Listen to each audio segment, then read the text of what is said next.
Você. É verdade. Eu comecei no mercado imobiliário há 15 anos atrás. E aí é engraçada essa história porque eu fazia faculdade de administração na época, então eu fui estagiar numa imobiliária. Fui Uhum. estagiar numa imobiliária, que é uma imobiliária pequena lá na cidade onde eu moro, que é São José dos Campos.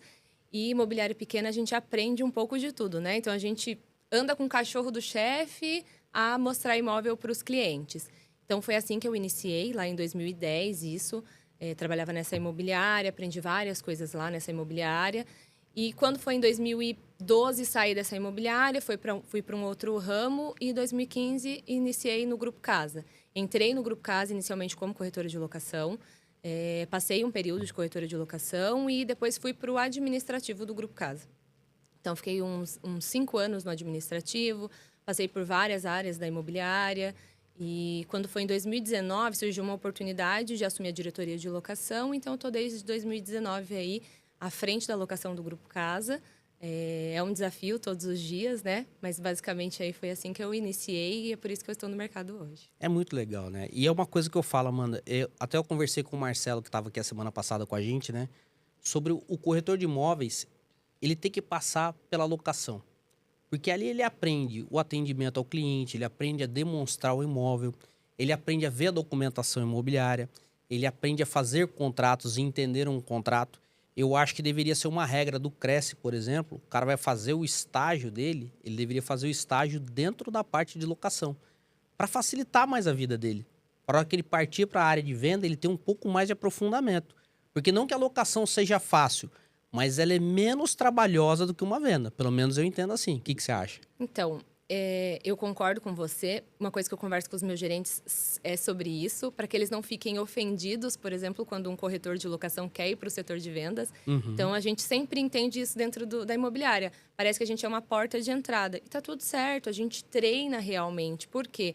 A locação, você atende muito mais. O fluxo de clientes na locação, ele é muito maior do que o fluxo de clientes de venda. Perfeito. Então, você acaba visitando muito mais, atendendo muito mais do que num processo de venda. Vai para mais visitas, tira mais propostas, analisa mais documentações.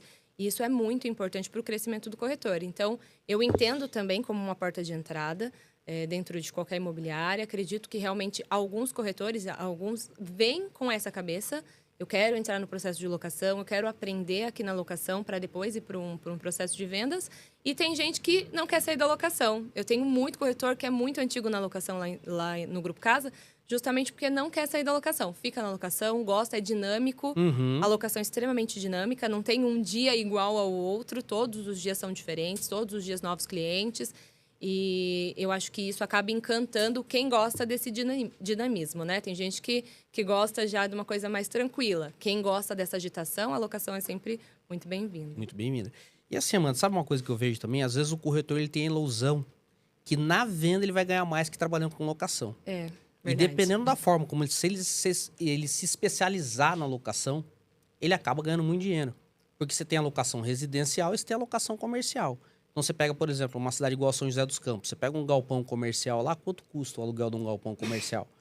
É alto, é. É alto o valor. Então, de repente, ele já se assemelha a um valor de uma comissão de uma venda, Sim, né? sim, verdade. E, assim, eu vejo muito corretor falando, não, eu quero chegar já vendendo imóvel porque dá mais dinheiro. Não, se você se especializar na locação, o que nem o Marcelo estava aqui a semana passada, a gente falando da questão de lançamento, se o cara especializar nessas áreas, com certeza ele vai ter bons resultados. Eu acho que a gente tem que quebrar um pouco esse paradigma aí, essa ilusão do corretor achar que só ganha dinheiro se ele estiver trabalhando na venda. É verdade. E eu dou um treinamento, geralmente para quem entra no Grupo Casa, que fala que isso aqui é uma colheita. Uhum. Então, assim, eu nunca vi ninguém colher nada que não plantou. Sim. Então, tem gente que entra e aí passa um mês e fala assim, então, não deu certo. Mas em um mês você não deu certo, né? Como assim não deu certo em um mês? Então, assim, todo mundo faz faculdade de 5 a 6 anos. Tem gente que até 10 anos dentro de uma faculdade para se especializar em uma coisa. Uhum. E eu entendo, como você fala, que às vezes o corretor ele vem e ele quer ter um resultado muito rápido, né? Sem ter plantado nada, sem ter aprendido absolutamente nada. Então, realmente, é uma plantação. Você começa e aí você vai colher isso e é futuro Tem gente que consegue colher com mais rapidez? Tem, realmente. Aquilo que até a gente estava conversando antes. A locação a gente até consegue desenvolver um pouco mais rápido, porque a gente tem uma necessidade de moradia da locação que é muito grande. A gente tem um número de clientes buscando imóvel muito maior do que imóvel disponível, né? Para alugar. Então, isso faz com que você visite mais, que você atenda mais e que você acabe tendo um retorno financeiro um pouco mais rápido do que a venda. A venda, o cara vai, muitas vezes, dispor de um valor que ele levou a vida inteira para conquistar. Então, é um processo que ele vai pensar muito mais. Se colocar dentro de uma dívida de anos, de 30 anos, quando você entra num financiamento. Então, é um processo que o cliente ele demora mais para decidir. Na locação, não. É uma coisa necessária, é uma coisa urgente. E tem gente morando, nascendo, casando, separando, morrendo todo minuto, né? Então, é da onde a gente não consegue fugir. Aí vem a necessidade da locação. Então, por isso que a gente tem essa grande quantidade de clientes sempre buscando locação. Eu nunca passei um mês e falei, nossa, esse mês tá muito fraco o movimento. É muito, muito difícil. A gente tem sempre muitos clientes em busca de imóvel. Eu já tive conversando com corretores já, Amanda. O cara virou e falou assim, eu não quero trabalhar na locação de jeito nenhum. Isso daí é muito chato. E realmente, a locação ela é um pouco chata de trabalhar, né? Eu, particularmente, eu gosto bastante, principalmente da locação comercial. Mas ela é chata de trabalhar, porque às vezes o cliente ele tá procurando um determinado imóvel ali e ele não tem uma renda suficiente para alcançar aquele imóvel que ele está buscando. Sim, sim. Esse é um grande problema, né? Eu estava atendendo um cliente outro dia em Ubatuba e foi muito engraçado porque ele queria alugar um imóvel que não era compatível com a renda dele. Não tinha jeito. Mas ele queria que eu achasse um imóvel compatível com a renda dele, parecido com aquele. Então a gente tem um pouco dessas dificuldades. E uma outra coisa que eu sempre falo pro corretor, tem que estudar. Sim. Tem que estudar muito. O corretor que está entrando na área de locação, na área de venda, pedir os contratos da imobiliária, ler esses contratos de cabo a rabo, anotar todas as dúvidas que ele tiver, pedir a lista de documentação, tanto de cliente, comprador e vendedor, ou locador e locatário, estudar aquela lista, ele entender os porquês, de repente conversar com o jurídico, conversar com o gerente, conversar com a diretora ou com o diretor para poder entender como é que é o funcionamento daquela ferramenta. Porque a hora que ele sair para atender o cliente dele, ele vai ter mais facilidade. E às vezes eu vejo que o corretor ele fica brigando um pouco com isso, de querer aprender, ele fica meio relutante de querer aprender, né? Ele buscar o conhecimento. Isso daí você tem esse problema também ou não? Isso eu acho que é um dos problemas que mais recorrentes. E muitas vezes, quando a gente fica dentro da nossa bolha, trabalhando ali dentro da nossa imobiliária, a gente não vai em alguma palestra, em outros lugares que a gente consiga conversar com outras pessoas que são do mercado. Quando você tem essa oportunidade, você vê que isso é uma dificuldade de todo mundo. Você fala, nossa, isso acontece só comigo? Não, isso acontece com todo mundo.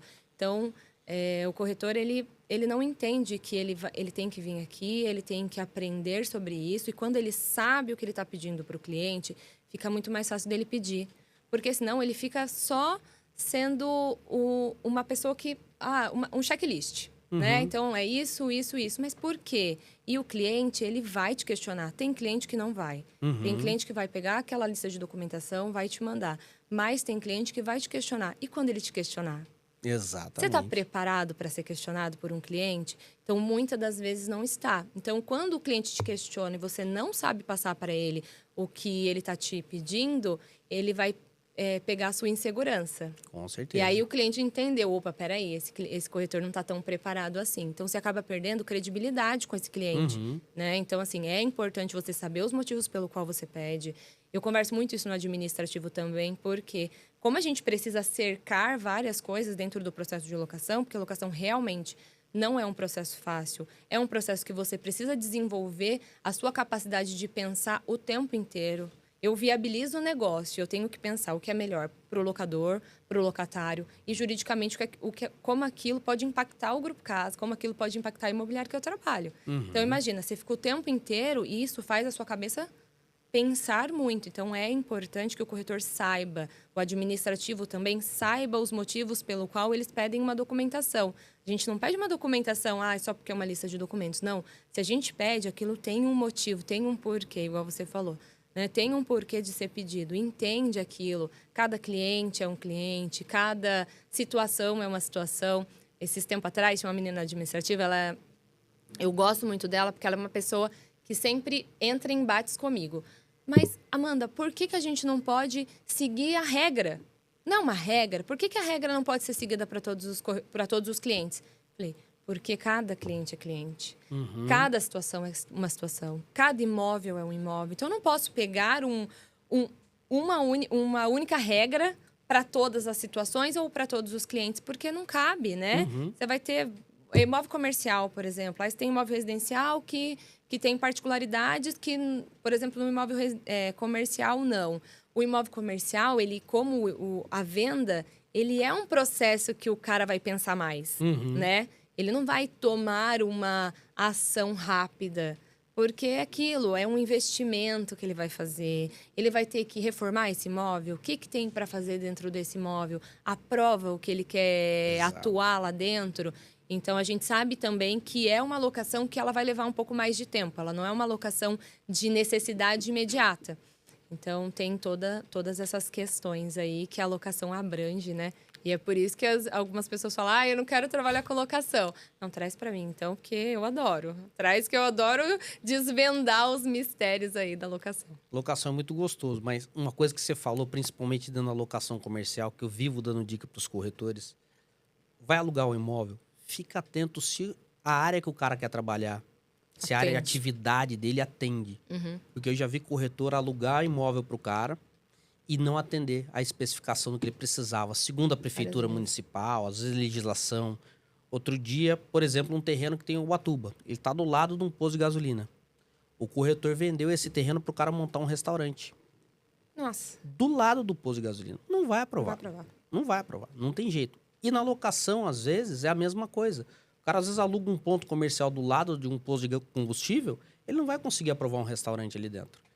Então, assim, o corretor ele tem que tomar certos cuidados na hora de locação e ficar atento. A gente estava conversando nos bastidores, né? O imóvel que aceita pet, não aceita, né? Hoje tem uma, não sei se São José tem isso, mas em Ubatuba tem muito isso. Não aceito cachorro, não aceito criança, não aceito homem. Tem muito. Eu só aceito mulher e, tipo, a casa com 3 quartos, a mulher vai morar sozinha. Sim, sim. Né? E é muito caro. Eu não sei se São José tem isso. Não, a gente tem dá em todo risada lugar, com os anúncios. Tem em todo lugar, Essas... Tem tanta especificação em alguns imóveis que você fala assim, será que esse proprietário quer alugar esse imóvel? Porque ele colocou tanta restrição, porque não pode ter isso, porque não pode ter aquilo, porque tem que desligar o som até 10 horas. Não, a gente pega cada coisa lá que é surreal. Assim, que você é fala, muito... não é possível que essa pessoa não quer alugar esse imóvel, não. Que é muito engraçado. Teve uma situação que nós tivemos em Ubatuba, que foi engraçado. O cara quis especificar no contrato que não podia som alto, não podia gemido, não podia... Colocou um monte de coisa. Gente, eu fiquei impressionado. E o cara falou, não, eu quero que conste. O casal que tava alugando, lógico, que virou e falou, meu, o cara é louco, não vou alugar. Mas o cara era advogado, falou, não, eu quero que conste isso no contrato. Então, a gente vai pegar tudo que é tipo de cliente, tanto na parte de locação quanto na parte de venda, né? O locador e locatário, vendedor e comprador. Aquele contrato que eu mostrei para você e pro Felipe lá, que de uma venda de 2.700.000, aquela assinatura... Vamos dizer assim, esdrúxula que o cara fez, né? Sim. Então, assim, a gente pega vários tipos de situações dentro do mercado imobiliário, coisa que o corretor às vezes olha e fala assim, isso não existe, isso não acontece. Qual foi uma situação inusitada que aconteceu com você, por exemplo, Amanda? Uma situação engraçada. Nossa, eu tenho várias histórias, assim, mas eu tenho uma história que eu acho que é uma virada de chave que aconteceu até... Essa é uma história que aconteceu comigo mesmo. Que foi um dia... Eu converso quando eu dou treinamento, que assim, a gente não pode pensar com a nossa cabeça, a gente não pode olhar com o nosso olhar, a gente não pode ter a nossa perspectiva sobre o imóvel. E eu falo muito. Isso é uma questão, acho que minha mãe era chamada na escola para falar, sua filha é excelente aluna, mas fala muito. E é de família. Minha família fala, a família do Felipe super quieta. E às vezes a gente tá na porta de alguém da minha família e fala, amor, isso não é briga não, tá? Isso é só a minha família conversando. Então, a minha família fala muito. Então, eu tinha essa questão de, às vezes, ir mostrar um imóvel e eu ir na onda do cliente, começar a dar meu palpite. Realmente, isso aqui não dá. Realmente, isso aqui não cabe. E um dia, eu tava... Acho que foi até na primeira imobiliária. Eu mostrava imóvel lá. Quando o dono da imobiliária falava, Amanda, eu tô ocupado aqui, o cliente tá indo, pega a chave e vai. E um dia eu abri uma porta, o imóvel era assustador.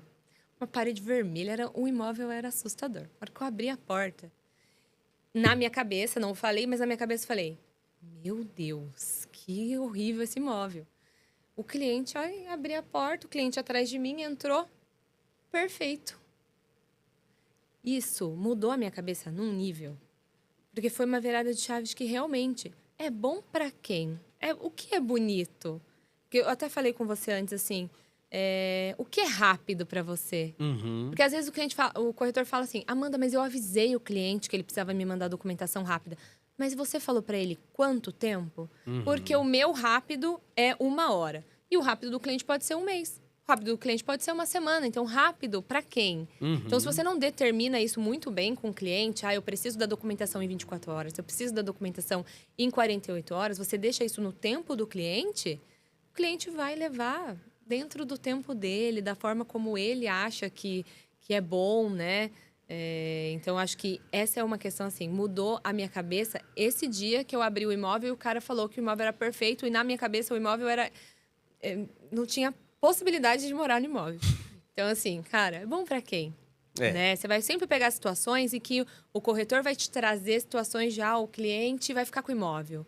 Porque o cliente amou o imóvel. E, às vezes, o cliente falou aquilo naquele momento, foi na onda do corretor, porque o corretor falou, né? Olha que imóvel maravilhoso, olha essa sala, essa cozinha. Então, às vezes, o cliente acaba indo na onda do corretor ali, e o corretor já chega, fechei o negócio. Cadê a proposta? Mas não, ele vai mandar a proposta depois. E fica nessa ilusão, né, de que o cliente amou o imóvel. Mas eu acho que tem essa situação, sim, da gente nunca entrar muito dentro das nossas percepções, assim. Deixar sempre o que o cliente, a hora que o cliente falar, acabar ouvindo muito mais do que falando, né? Quando você está num atendimento. E isso foi uma coisa que eu aprendi dentro do processo de locação. Então, às vezes, a gente contratava porque a pessoa é falante. Esse cara vai se dar super bem na corretagem. Não necessariamente. Exatamente. Né? Às vezes, ouvir é muito mais importante. Ouvir o que o cliente está falando. Ter essa percepção do momento do cliente. Falo que cliente para visitar, ele é um cliente que precisa para agora. Porque ele fala assim, mas ele começou a ver imóvel, é óbvio que ele quer alugar um imóvel agora. Não. Nem sempre. Nem sempre.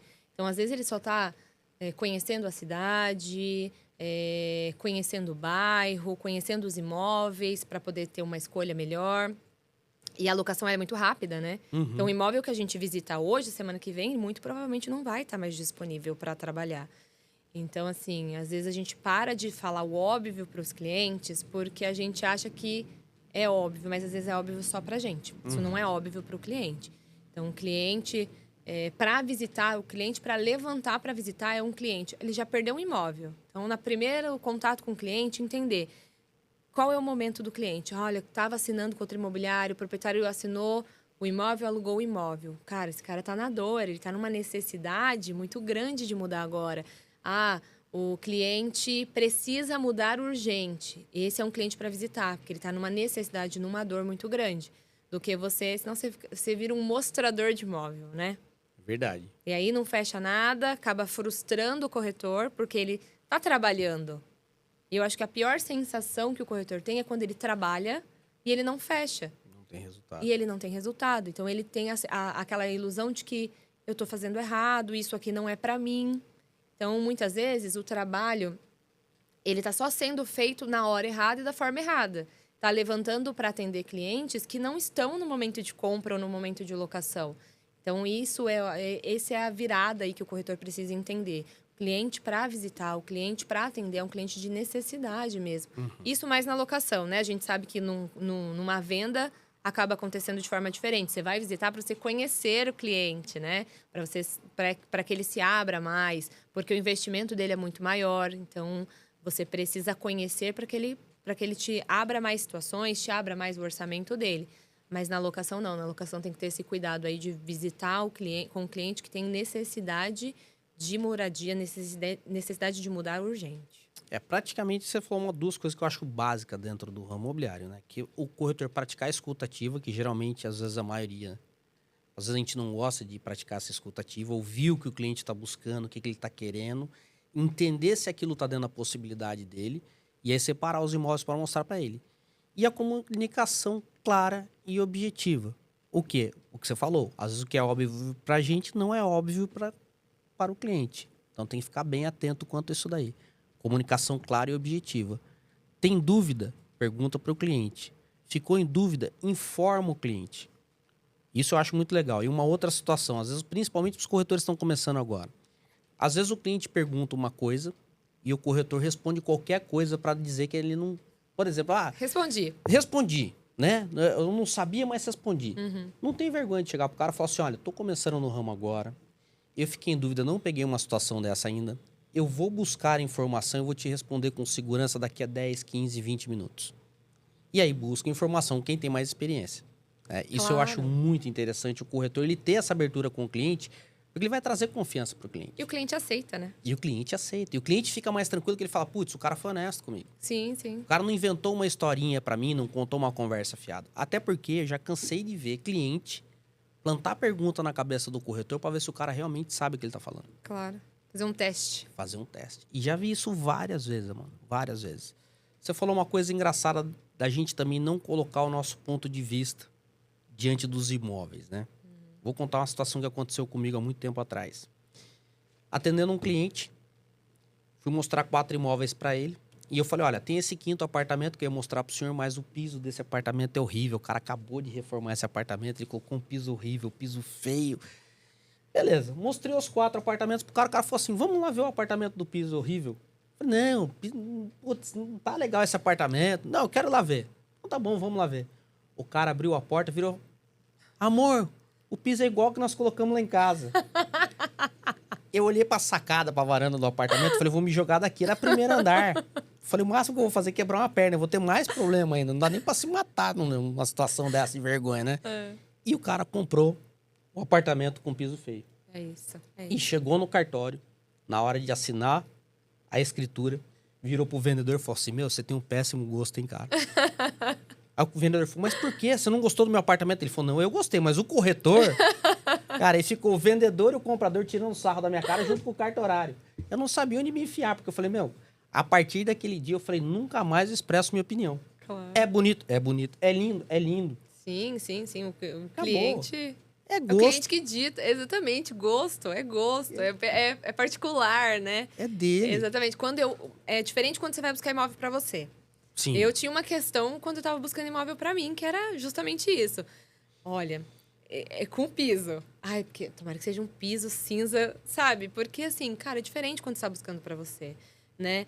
Eu tenho uma parte do meu treinamento que eu falo que é a seguinte: o cliente, quando ele vai procurar um imóvel, ele te manda uma lista de desejos. Uhum. Porque o que a gente mais escuta o corretor falar? Meu cliente é impossível. E eles me falavam muito isso quando eu comecei a procurar imóvel. Não, chefa, você é uma cliente impossível. Por quê? Não, porque você quer sacada com churrasqueira, 2 vagas de garagem, e começavam. E aí não, peraí, eu estou te passando uma lista de desejos. Todo mundo busca o melhor para si. Sim. Você vai lá e vai falar, não tem problema ter um vazamento, uma infiltração. Claro que não. Você vai sempre buscar o melhor para você. Então, o cliente vai te passar uma lista de desejos com um orçamento que ele pode ou um orçamento inicial. Né? Eu falo que o cliente ele tem 2 momentos dentro de uma negociação. Ou ele abaixa a expectativa, ou ele aumenta o orçamento. Uhum. Porque quando você conversa com o cliente no primeiro momento, você vai entender de fato o que é necessário dentro da lista que ele te passou. Eu queria 2 vagas de garagem. Eu tinha 2 carros? Não tinha. Mas vai que um dia eu compre outro, certo? Então, assim, a gente começa a passar, de fato, para o corretor, quando a gente começa a buscar um imóvel, uma lista de desejos. Quando o corretor tem isso na cabeça, a hora que ele vê tudo que o cliente pediu, ele vai falar, opa, peraí, isso aqui é uma lista de desejos, isso aqui não é a necessidade do cliente. Vai para uma conversa com o cliente para buscar o que é necessário, o que é indispensável. Uhum. O que era indispensável para mim? 2 dormitórios, uma sacada com churrasqueira. Isso era uma coisa que era indispensável. O Felipe queria muito uma sacada com churrasqueira. Então, a gente tinha isso definido. 2 vagas de garagem, piscina. Não era, mas estava lá na minha lista. Então, quando você olhava a lista com o valor, você falava, incompatível. Não tem como. Quando eu comecei a procurar que eu não achava, realmente, o que eu fiz? Aumentei meu orçamento. Estava buscando numa faixa de valor, foi para uma outra faixa de valor, para uma outra localização. Mas por quê? Eu tinha necessidade de mudar. Então, se eu não achasse nada dentro daquele meu perfil ou dentro daquela minha lista de desejos com orçamento, eu ia ter que aumentar meu orçamento ou diminuir minha expectativa. Então, o corretor precisa entender isso. O cliente vai sempre buscar o melhor para ele. E detalhe, né, mano? Você é corretora, você é da área, você tem experiência, você sabia o que você queria, você passou a lista de desejos pro corretor procurar para você. Agora, você imagina um cliente que não está acostumado, é a primeira compra do cara, o cara não conhece a região e ele passa essa lista de desejos pro corretor de imóveis. Às vezes o corretor olha e desanima, até fala, Desanima. o cara quer comprar um apartamento, eu não sei como é que é em São José, mas, por exemplo, um apartamento com piscina, 2 vagas de garagem, varanda gourmet, com 90 metros quadrados por 350 pau. Sim. Numa região top. Não vai Na Praia existir. Grande. Na Praia Grande e Ubatuba. É. Não vai achar esse imóvel, né? Mas aí você para e pensa o seguinte, o corretor ele vai ter que ter o feeling, Sim. ele vai ter que ter a paciência e o discernimento de conversar com esse cara e mostrar pra ele a realidade. Claro. E ele vai ter que ter uma puta de uma paciência. O problema todo é que às vezes o corretor pega isso e ele fala, ah, não, esse cliente é ruim. Ele joga o cliente de lado. É isso. E aí, depois de um tempo, ele descobre que esse cliente não comprou um imóvel de 350, comprou um de 700, porque o cara entendeu que o que ele buscava, com o valor que ele tinha, não era compatível. Sim. E aí, o que ele fez? Que nem você falou, resolvi aumentar O orçamento. o orçamento. Ele vai passar por esse momento. Ou ele vai diminuir a expectativa, ou ele vai aumentar o orçamento. E isso é o papel do corretor. Porque hoje, se você for parar para pensar, principalmente na locação, o cliente ele pode visitar um imóvel, principalmente aqui em São Paulo, tá? Em São José, em Jacareí, que são 2 cidades que a gente atua, é mais difícil do que aqui. Mas aqui o cliente ele pode visitar um imóvel sem nem olhar na cara de um corretor. Uhum. Ele pega a chave sozinho, manda a documentação dele sozinho. Quando ele busca um corretor, ele quer uma consultoria. Uhum. Porque se ele quisesse fazer sozinho, ele fazia sozinho. Ele Com não certeza. tinha necessidade de buscar um corretor para fazer isso. Então, isso o corretor precisa ter em mente. Ele está buscando uma consultoria. O que ele está te dando inicialmente é o que ele imagina. Ah, mas é óbvio. Volto a dizer, óbvio para quem? É o que ele imagina que é o cenário. O cliente, ele não sabe o cenário. Quem sabe é o profissional, quem sabe é o corretor, né? O cenário que a gente atua. Então, ele vai te mandar a lista de desejos. E aí, cabe a você. Eu gosto muito daquele Irmãos à Obra. Uhum. Porque eles fazem isso com o cliente. O cliente dá um orçamento para eles e um imóvel. Eles pegam o cliente, levam no imóvel com tudo que o cliente quer. Olha, tem o pé direito alto, o imóvel é integrado, tem a piscina, tem a quintal grande. Leva tudo. Ah, quanto você acha que custa esse imóvel? Ah, esse imóvel custa 4 milhões e o orçamento do cliente é 1 milhão. Então, assim, olha o que você está buscando, olha quanto ele custa na região que você quer, Uhum. certo? Agora, olha o que você pode comprar, mas se você só joga link para o cliente vai se sentir até ofendido. Uhum. Né? Peraí, mas não tem nada a ver com o que eu estou buscando. Por que ele está me mandando isso se eu não foi o que eu pedi? Então, por isso que cabe ao corretor entrar em contato com esse cliente, agendar uma visita, agendar uma reunião no escritório, né? Traz o cliente para a mesa, mostra para o cliente o que a gente tem disponível dentro do nosso portfólio, dentro do que o cliente está buscando, né? Com o valor que realmente custa e o quanto dentro do orçamento dele o que a gente tem disponível. Então, cabe ao corretor essa orientação para o cliente. Uma coisa que eu dava dica para os meus corretores era o seguinte, mandou 3 links, explica pro cara. Mandou o primeiro link, grava um áudio, explica pro cara e manda por escrito, que às vezes o cara não pode ouvir. Então, faz os dois, manda por escrito e manda áudio. Então, pega o primeiro link, explica mais sobre imóvel, localização, posição do imóvel, se é sol da manhã, se é sol da tarde. Porque às vezes você pega uns clientes que o cara fala, eu quero o sol da manhã, Sim. ou eu quero o sol da tarde. Aí o corretor vai lá, cata um imóvel, não sabe nem a posição do sabe. imóvel e manda pro cara. Aí na hora da visita o cara fala, pô, mas eu falei pra você que eu queria um imóvel, né? Sim, Sol da sim, tarde ou sol sim, da sim. manhã e você tá me trazendo totalmente contrário do que eu tô buscando. Então o corretor ele tem que ter uma atenção em cima disso daí. Claro. Para ele poder ter um resultado. Claro. Porque às vezes o corretor, eu vejo assim, o corretor ele quer ter um resultado muito rápido. Isso daí é o sonho de todo corretor de imóveis, ele quer ter um resultado rápido. E às vezes ele sai fazendo de qualquer jeito. E aí se ele não tem trabalho no começo, ele pode ter certeza que ele tem trabalho no final. Claro. Ele vai ter muita dor de cabeça no final. Isso já aconteceu comigo, o meu corretor levou um cliente para ver um apartamento num tempo nublado, porque o cara queria sol da manhã. O cara entrou no apartamento, não sabia a Onde é o posição do sol? apartamento. Aonde é o sol? E o corretor falou, não, aqui é o sol da manhã. Quis iludir o cara, quis enganar o cara. E eu não sabia dessa história. O cara veio, fez a proposta no apartamento. E aí o cara virou pra mim e falou assim, eu adorei o apartamento porque é sol da manhã. Falei, como? Peraí. Peraí, é o apartamento tal, prédio tal, número tal? É. Falei, não, isso é sol da tarde. Aí o corretor engoliu seco. Eu já vi, eu falei, putz, o cara tá de maldade. Aí eu falei pro cliente, vamos fazer o seguinte, vamos ver esse apartamento amanhã de novo, se o tempo estiver melhor. E eu fiz questão de levar o cliente para ver o apartamento. Aí, trocando uma ideia com ele, eu fui entender por que ele queria o sol da manhã e o sol da tarde. E ele acabou comprando o apartamento porque ele gostou bastante do apartamento. Mas ele tava com a questão do sol da manhã e do sol da tarde por causa do calor da tarde, né? Sim. O sol batendo na parede do quarto e tudo mais. Vai esquentar muito o apartamento. Vou esquentar muito o apartamento. Eu acabei explicando pro cara que o Ubatuba acaba tendo uma diferença aí, que acaba tendo uma ventilação muito grande, aquele apartamento. Mostrei pra ele que era perto da mata. Então ele ia ter um pouco mais de tranquilidade quanto a isso. E o cara acabou fechando. Mas depois eu troquei uma ideia com o corretor. Eu falei, cara, você viu que você estava agindo de má fé com o cliente? E se esse cara compra o apartamento, o trabalho que você vai ter depois, ou de desfazer o negócio, porque o cara vai ficar puto, Claro. ou de desfazer o negócio, ou de você conseguir convencer esse cara a ficar com o apartamento. Aí você gera um transtorno pro cliente, né? É um corretor que não tá mais no mercado, graças a Deus. Ficou 3 meses no mercado, mas os 3 meses que ele ficou, ele deu bastante trabalho. Entendi. Entendeu? Mas é complicado. É uma outra coisa que eu falo pro corretor. Seja honesto e transparente com o seu cliente sempre. O tempo inteiro. Sabe? Ele tem as objeções dele, vai sanar as objeções dele. Por que ele quer o sol da tarde? Por que ele quer o sol da manhã? Por que de repente ele quer uma varanda gourmet com churrasqueira? Vai entender. Outro dia também uma situação engraçada. Corretor. O cliente quer um apartamento com varanda gourmet, com varanda gourmet, com varanda gourmet. Eu virei e falei, cara, mas o cara falou que é vegano, cara. Por que ele quer um apartamento com varanda gourmet, cara? Aí eu conversando com o cliente. O cliente falou, não, ele não entendeu. Não é que eu quero um apartamento com varanda gourmet.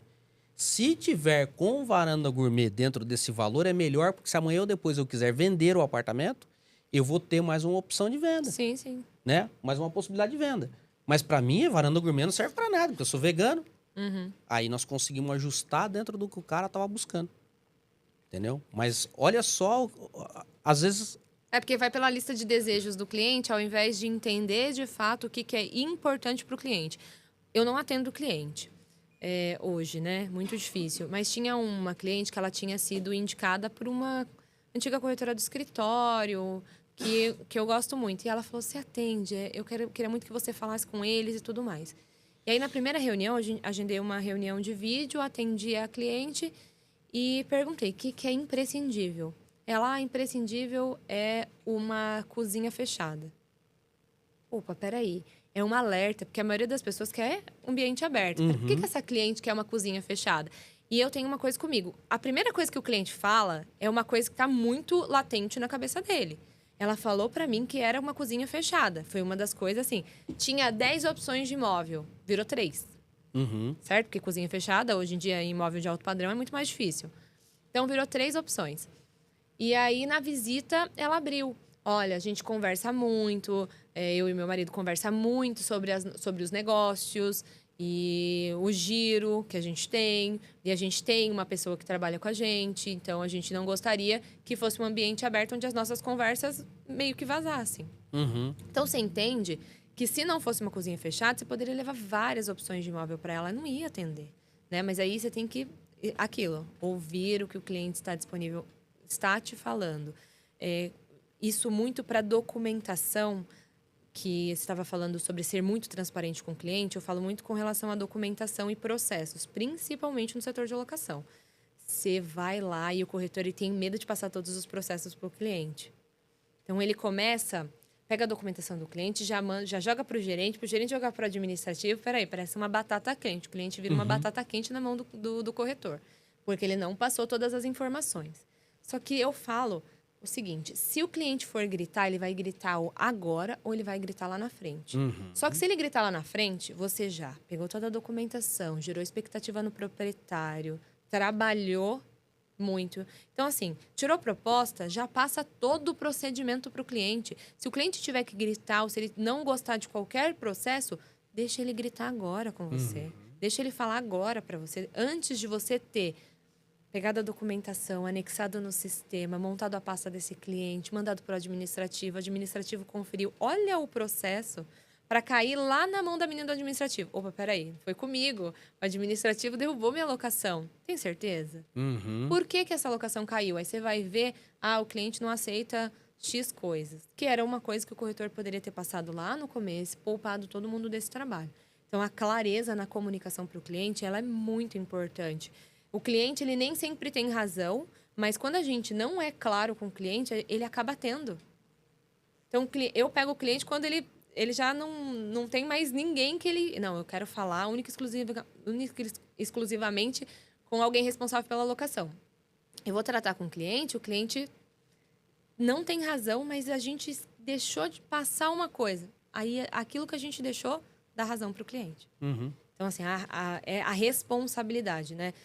A gente, enquanto intermediador de imóvel, a gente tem que ter a gente tem uma responsabilidade muito, muito grande. O imóvel não é nosso, o imóvel é de um terceiro, né? E com a vida do locatário, porque a gente nunca sabe o momento da pessoa. A pessoa pode estar passando pelo melhor, pelo pior momento da vida, pode estar numa separação. Então, às vezes, o cliente grita com o administrativo. Eu sempre falo com as meninas lá, não é com vocês. Não leva isso para vocês. O cliente não está necessariamente bravo com o administrativo ou necessariamente bravo com o processo. Ele está bravo com a vida dele. Uhum. Né? Então, assim, quando ele sente que a gente está complicando uma vida que já está complicada, ele acaba descontando na gente. Mas, assim, é porque a gente não sabe mesmo. O cliente pode entrar pelo melhor, pelo pior momento da vida dentro de uma imobiliária. Com certeza. Né? Então, um cliente ele está no pior momento, ele não vai no shopping. Muito provavelmente ele não vai no shopping. Mas a moradia é uma coisa que ele não tem escolha. Ele tem que resolver aquilo quando ele está no pior momento, né? Então, eu acho que essa responsabilidade com o cliente, ela é muito importante. Que entra naquilo que eu te falei do propósito. O propósito não pode ser único e exclusivamente o ganho. Você tem que saber o motivo pelo qual você está aqui. Você tem que saber o motivo pelo qual você levanta todos os dias e vai ser corretor de imóveis. Tem que ter essa responsabilidade com você. Senão fica muito vago, né? O dinheiro vem e ele vai embora. Você fala, nossa, eu não estou fazendo nada com o meu dinheiro. Mas você está ganhando esse dinheiro de que maneira? Acho que é importante. Eu costumo brincar que eu até tenho um vídeo meu no Instagram que eu falo assim, que eu não vendo imóvel, eu vendo felicidade.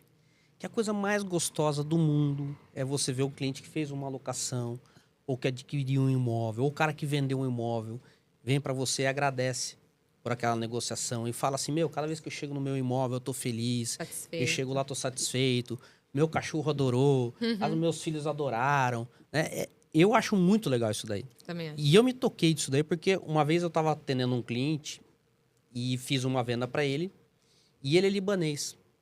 E aí ele virou para mim e falou assim, olha, você vendeu felicidade para mim. As palavras dele foram essas. Você fez uma boa negociação dentro de um bom preço, num bom imóvel que minha família ficou satisfeita. Não foi nem ele, vamos dizer assim. Ele ficou satisfeito porque pelo financeiro, né? Uhum. Mas a família ficou satisfeita porque adequou ao que eles queriam. E aí ele indicou um amigo dele para comprar um imóvel comigo. Aí o cara me ligou e falou assim, escuta, você é corretor de imóvel? Você vende imóvel? Eu falei, não, eu vendo felicidade.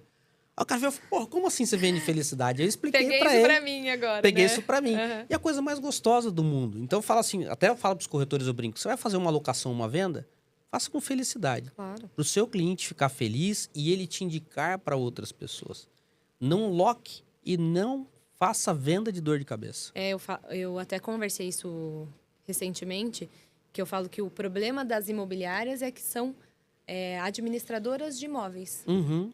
Hoje eu enxergo isso como um dos maiores problemas do mercado. Sim. Todo mundo virou administrador de imóvel. Em que momento a gente está pensando na felicidade do cliente? Uhum. Em que momento a gente deixou de realizar sonhos? Porque se a gente parar para pensar, a gente está ali única e exclusivamente, mesmo no setor de locação, eu vejo quando um cliente vai buscar chave de locação.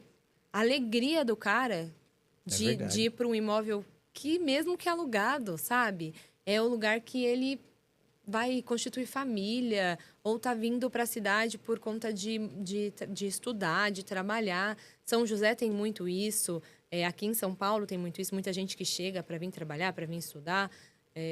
Então, assim, é felicidade. Então, se a gente começasse a pensar que a gente é uma empresa de moradia, uma empresa que gera felicidade nos clientes, e parassem de só administrar imóvel, por mais que a gente tenha que ter toda a responsabilidade jurídica, tentar fazer a melhor intermediação possível, né, das partes ali, a aproximação das partes, mas a gente tem que colocar em mente que é isso. É realização de sonho, é vender felicidade, porque só administrar imóvel, nos tempos de hoje, não é mais suficiente. Eu fiz uma entrevista com um corretor uma vez no escritório, o cara virou para mim e falou assim, eu não estou preocupado com o cliente, estou preocupado com o resultado.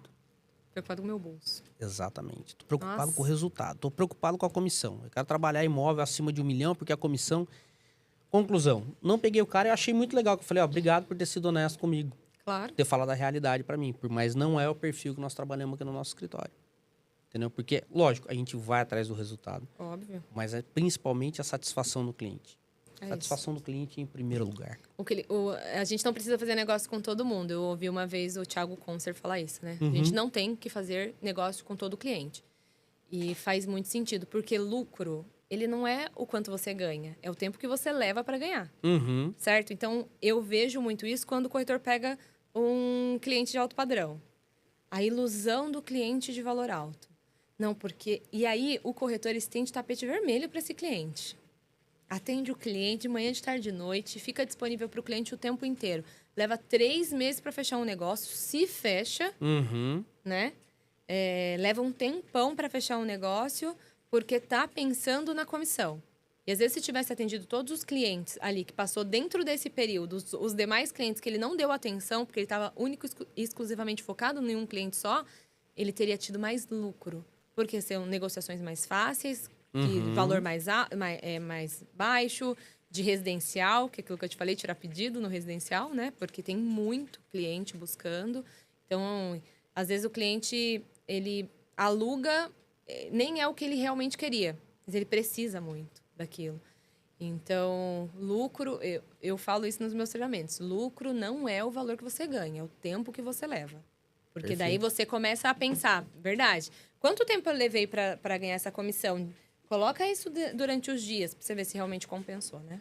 E não, e às vezes o cara, você tem um corretor do lado, o cara tá preocupado na venda do imóvel de 1 milhão, para ganhar uma comissão X, e o cara do lado faz um VGV de 2 milhões no tempo que o cara Vendendo ficou várias perdendo. coisas, aprendendo muito mais, que é aquilo que você falou. Quanto mais você atende, quanto mais você visita, quanto mais propostas você tira, mais negociações você faz. É aprendizado o tempo inteiro no negócio imobiliário. O tempo inteiro. E é uma coisa que eu falo, o corretor também tem outra coisa, o cara tem que se especializar numa coisa. Hoje em dia, antigamente o mercado imobiliário, o corretor fazia de tudo um pouco. Né? Quando você começou, a gente tinha que fazer malabares no farol até para trazer cliente.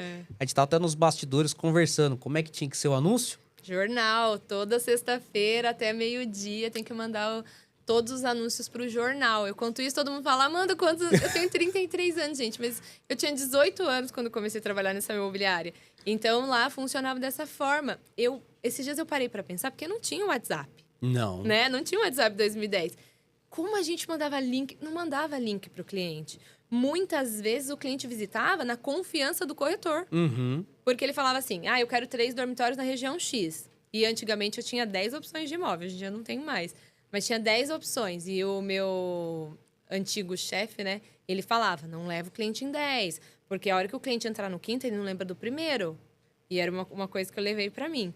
Então, assim, tinha 10 opções de imóvel. A gente pegava 3 opções de imóvel para visitar com aquele cliente. O cliente ia na nossa confiança, ou ele via no site. Na minha época já tinha site, não era catálogo, não. Mas já tinha site, então o cliente poderia ver no nosso site, mas a gente fazia anúncio no jornal. Essa história do jornal é muito engraçada, muito legal. porque ela era cara e às vezes era muito engraçado porque você tinha que colocar 4 telefones, né? Não sei se chegou a pegar essa época. Você tinha que... Não, acho que não lembro disso. Não chegou a pegar?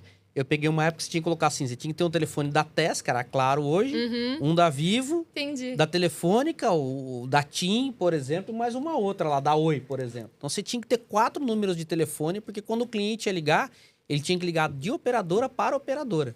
Porque senão ficava muito caro. Entendi. Se ele era TIM, ele ligava pra TIM. Ele ligava a TIM. Se era Oi, ligava a Oi. Se era Claro, ele ligava a Claro. Por quê? Porque Entendi. era muito caro a telefonia na época. Um pro outro. E verdade. um não ligava pro outro. Quando você ligava, por exemplo, de um Claro pro Vivo, comia os créditos do cara ou comia o plano do cara. Era muito engraçado. Então, Jornal é uma coisa assim, que eu lembro que para procurar emprego. Então, o Jornal de Domingo era o jornal mais famoso, assim. Sim. Então, fazia meu pai comprar o Jornal de Domingo para mim quando eu comecei a procurar emprego. Porque eu ia lá, selecionava tudo que dava, que falava que não tinha experiência, né? Para poder procurar emprego. Então, isso é recente, se você for parar para pensar. E se você for parar para pensar, a gente está falando de 15 anos, como mudou em 15 anos o mundo, né? É muito absurdo, é muito absurdo, tanto que mudou. Mas isso. Eu vejo muito corretor hoje reclamando, né, da dificuldade de entrar em contato com o cliente às vezes. Imagina se ele trabalhasse há 15 anos atrás. Imagina.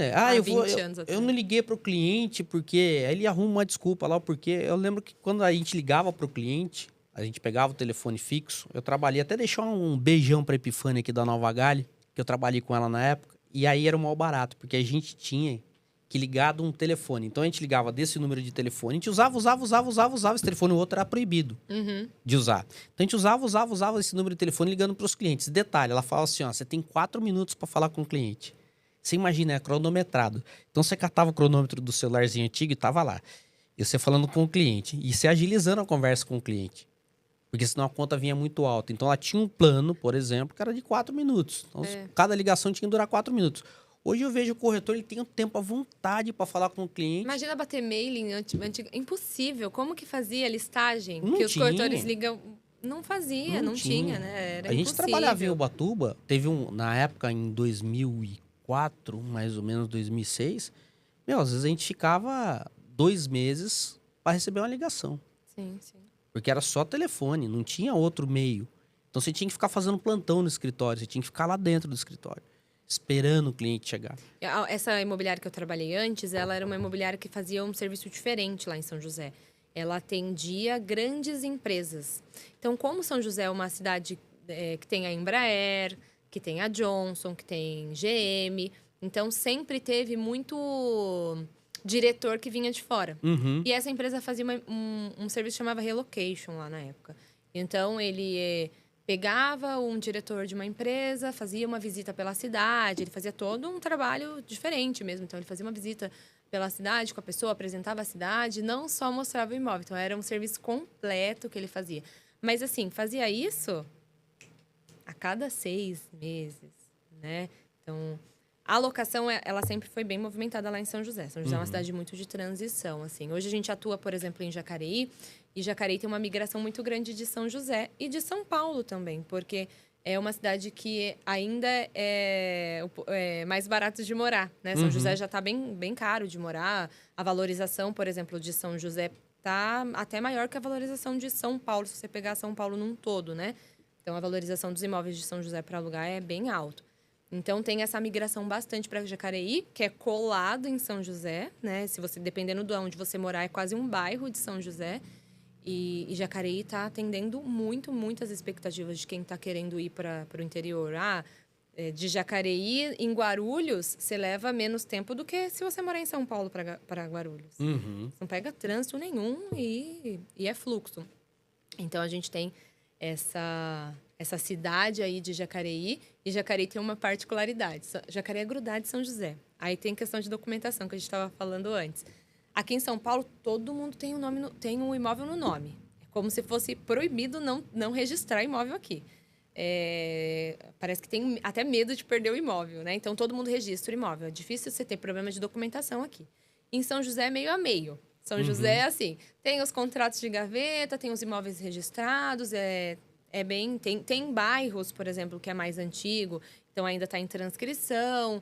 Em São José a gente tem isso. Em Jacareí é o RG do proprietário. Esse imóvel é meu, aluga meu imóvel. E é tão perto de São José, quando a gente foi para Jacareí, a gente estranhava muito. Falava assim, gente, cadê o documento desse imóvel, né?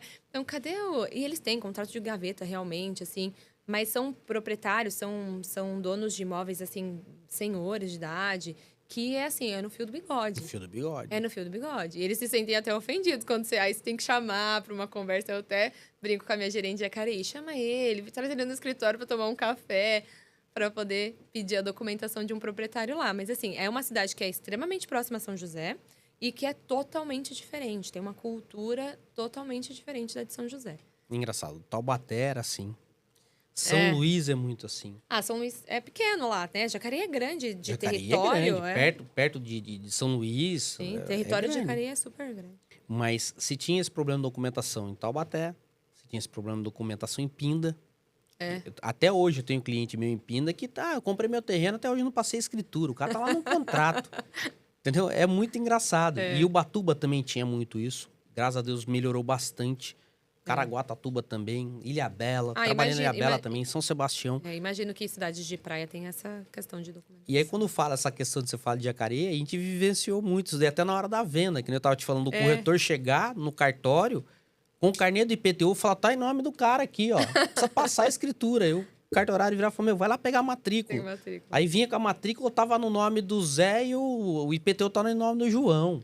Não, Então, meu, é muito Verdade. engraçado esse tipo de situação, né? Verdade, isso é muito legal. Porque aquilo que eu te falei, e às vezes você tem que ter um jeito para passar para o cliente que não precisa de mais coisas. Primeira vez que a gente está trabalhando junto, porque como eles estão enraizados numa forma só de trabalho lá, né? Então aí a gente chega, a nossa unidade de Jacareí não é uma unidade antiga, é uma unidade uma das mais novas, né?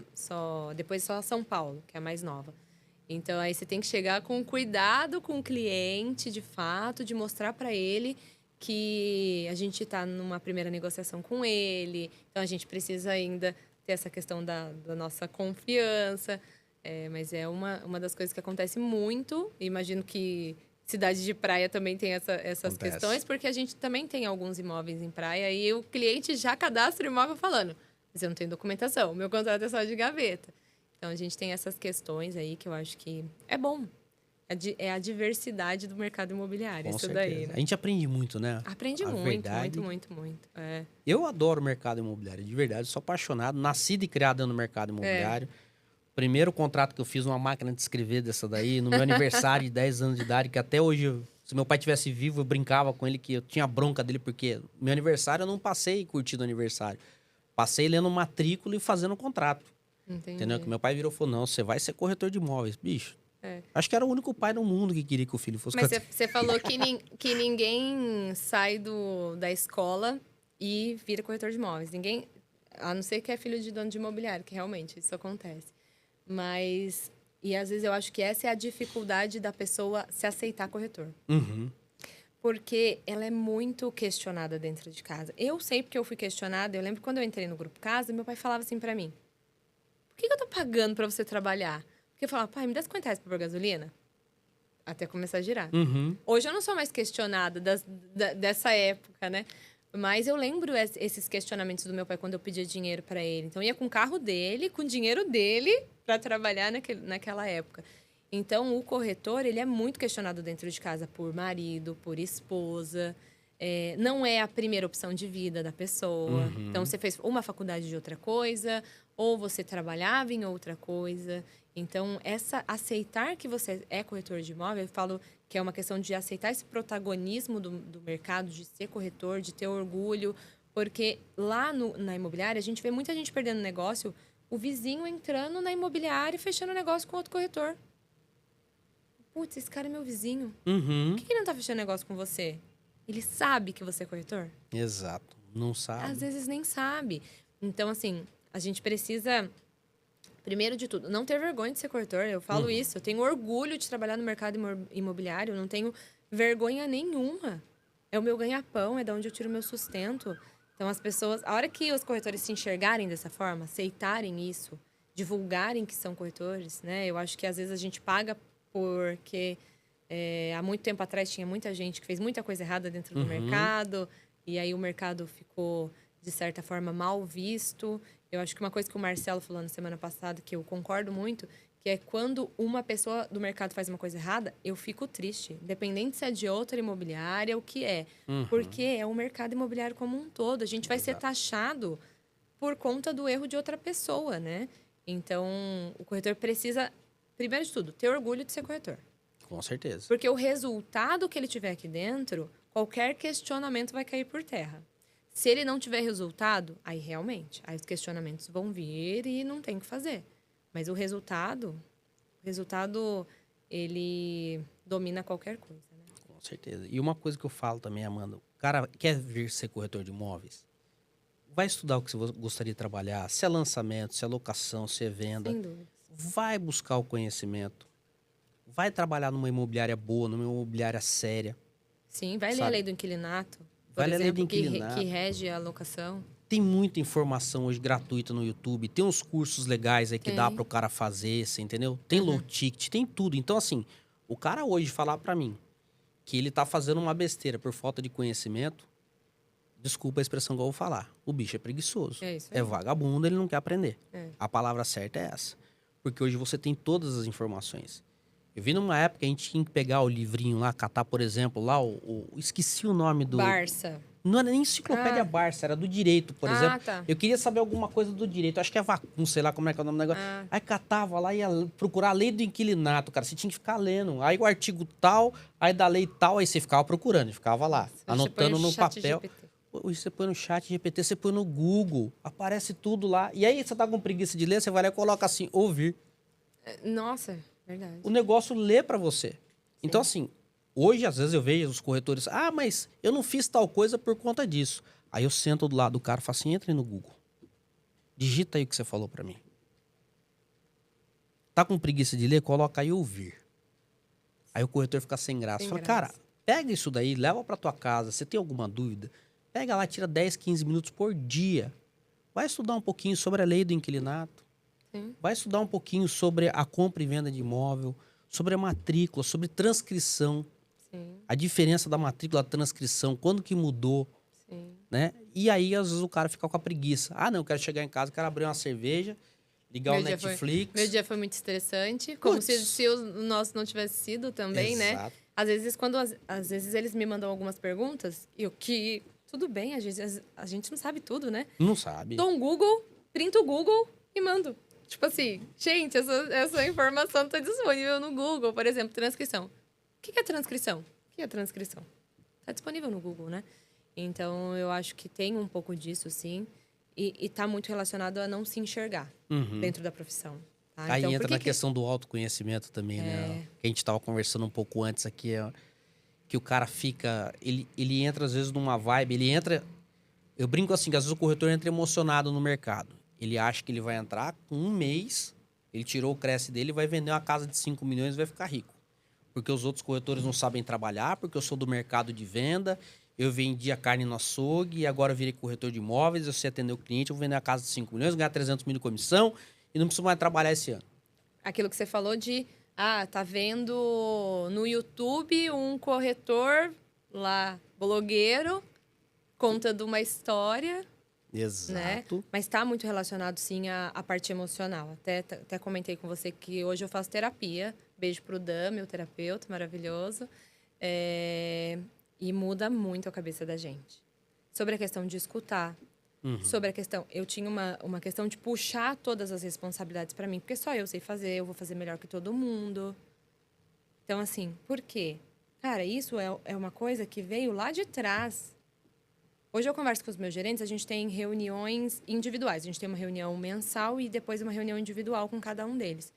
E nas minhas reuniões com eles é justamente isso. A gente fez uma reunião para se conhecer. Eu fiz isso com uma gerente minha que está no escritório há muito tempo. Eu falei, essa reunião é para a gente se conhecer. Ela, como assim, Amanda? A gente trabalha junto há 7 anos. Não, é para se conhecer de uma outra forma. Para entender as dores de fato, assim.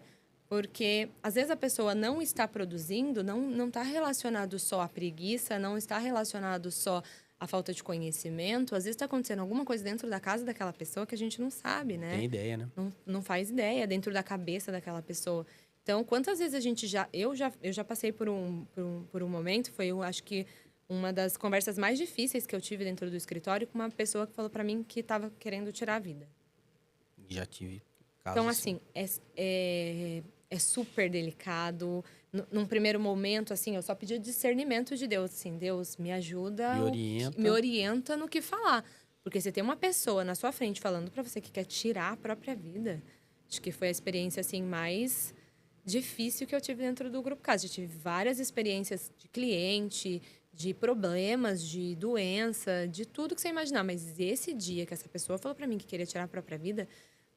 até um diretor estava numa sala do lado, ele ouviu toda a conversa e ele falou assim, nossa, parabéns, foi perfeito o seu desenrolar com a pessoa. Porque eu falei, você é mãe, Como assim você vai tirar sua própria vida? E aí, você entende que naquele momento você resgatou uma pessoa? Aquele momento que a pessoa saiu da sua sala, que você deu uma palavra, que às vezes você não fez nada, você só conversou, só escutou, né? Que a pessoa tinha para falar. E, de fato, assim, é uma responsabilidade muito grande ser líder. É uma responsabilidade muito, muito grande estar à frente de uma empresa que é tão grande quanto o Grupo Casa é. Mas é bom, é gostoso. Eu gosto de fazer o que eu faço. Hoje eu não me imagino não fazendo. Peço orientação, aí faço terapia, que é justamente para fazer cada vez melhor. Com certeza. Quer fazer, a gente já faz. Mas como a gente vai fazer isso cada vez melhor para que isso seja sustentável, de fato, né? Para não pirar. Para não pirar. É por isso que eu tenho até o outro podcast à tarde, né? Você que falou. chama Pode Transformar. Então a gente traz terapeuta. Até vou convidar teu terapeuta para vir aqui. Ai, convida, ele é muito bom. Hipnoterapeuta, psiquiatra, psicólogo, psicanalista. Todo mundo dessa área. Sim. Do desenvolvimento humano, cara da neurociência, da neurocomunicação. A gente traz esse pessoal justamente para poder trazer mais clareza para as pessoas. Claro. Né? Eu estava até brincando um pouco antes aqui, antes da gente entrar no podcast, nos bastidores, eu estava falando assim, principalmente o cara que é corretor homem. Ele tem uma dificuldade, o do homem em si, né? Vamos falar no geral. Sim, sim. Ele tem uma dificuldade de procurar ajuda. Eu tive uma depressão violenta de 2008 a 2015. Eu pensava em suicídio todo santo dia. Ninguém sabia, porque eu tinha vergonha e medo de falar que eu estava em depressão. Para não escutar o quê? Isso daí é frescura, é fraqueza, é bichice, é um monte de coisa. Sim. Então, assim, 2008 a 2015, eu tive assim todo santo dia. Graças a Deus eu tive uma luz divina, não procurei ajuda, mas eu tive uma luz divina que eu acabei conseguindo me afastar disso daí. Mas hoje eu falo pra todo mundo, falei, você tá precisando, busca ajuda, principalmente a gente que é homem. Sim. Deixa o lado masculino, o lado macho de lado ali, que eu sou bom, eu sou foda, deixa isso de lado e busca ajuda. Você não é menos homem porque você tá pedindo ajuda, né? Lógico que não, mas homem é um bicho problemático. Até brinquei com você um pouco antes, é um bicho tão problemático que eu não quero pra mim de jeito nenhum. Você entendeu? Eu vi uma entrevista do Yuri Alberto, que é um jogador do Corinthians, e ele falou que ele lutou muito antes de buscar ajuda. E justamente por isso. Mas eu sou homem, imagina. Era um motivo de fraqueza na cabeça dele, sabe? E ele fala, se eu tivesse começado lá com 16 anos, quando ele teve a primeira crise, não lembro qual era o time, ele tivesse buscado ajuda desde lá, nossa, como a cabeça dele ia ser diferente. E eu acho legal quando eu vejo pessoas públicas falando sobre terapia. Porque fortalece um movimento. Fortalece que outros homens falam. Nossa, às vezes a pessoa se espelha numa pessoa e aí essa pessoa tá fazendo terapia. Peraí, se fulano faz e eu me espelho nele, eu também posso fazer. Isso não é um problema, né, de fato. Então, eu acho que sim, cada vez mais a gente tem que falar. Eu até falei para você, muito legal a questão do outro podcast. É uma coisa que eu gosto muito, leio muito. Falei para você que a minha gestão, justamente, ela vai além da produção do meu gerente. Então, citações de livro, o que eu tô lendo, eu mando para eles, eu mando indicação de livro, eu compro o livro. Eu tinha 2 gerentes que eu dei o Milagre da Manhã, quando eu li o Milagre da Manhã, porque eu acho que muda muito a cabeça da gente. Perfeito. Esse ano eu dei o Homem Mais Rico da Babilônia para um gerente meu também, que eu falei que estava lendo, e ele falou, nossa, me empresta. Eu falei, vou comprar para você. Pro meu irmão, converso muito com ele, falo, lê tal coisa, eu gosto de tal livro, eu faço indicação. A minha gestão eu faço baseada nisso com elas, porque eu falo assim, eu sempre tive o propósito de trabalhar com mulheres. Isso é uma coisa que eu defini quando eu comecei a trabalhar. Eu tenho gerentes homens, eu adoro eles, não é um problema com homem. Eu falo, não tem problema nenhum com homem, eu sou casada, mas o que eu imagino? A mulher, ela precisa se enxergar.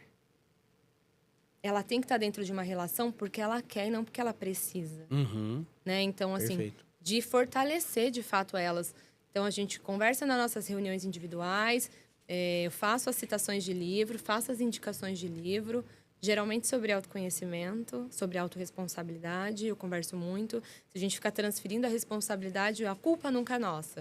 A culpa é sempre do outro, a culpa é do mundo, a culpa é do governo. E aí a gente nunca se responsabiliza por nada. E aí é muito fácil.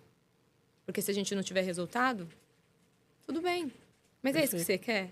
Né? Porque, assim, eu me responsabilizo pelas coisas porque eu sei o resultado que eu quero, eu sei o que eu quero alcançar.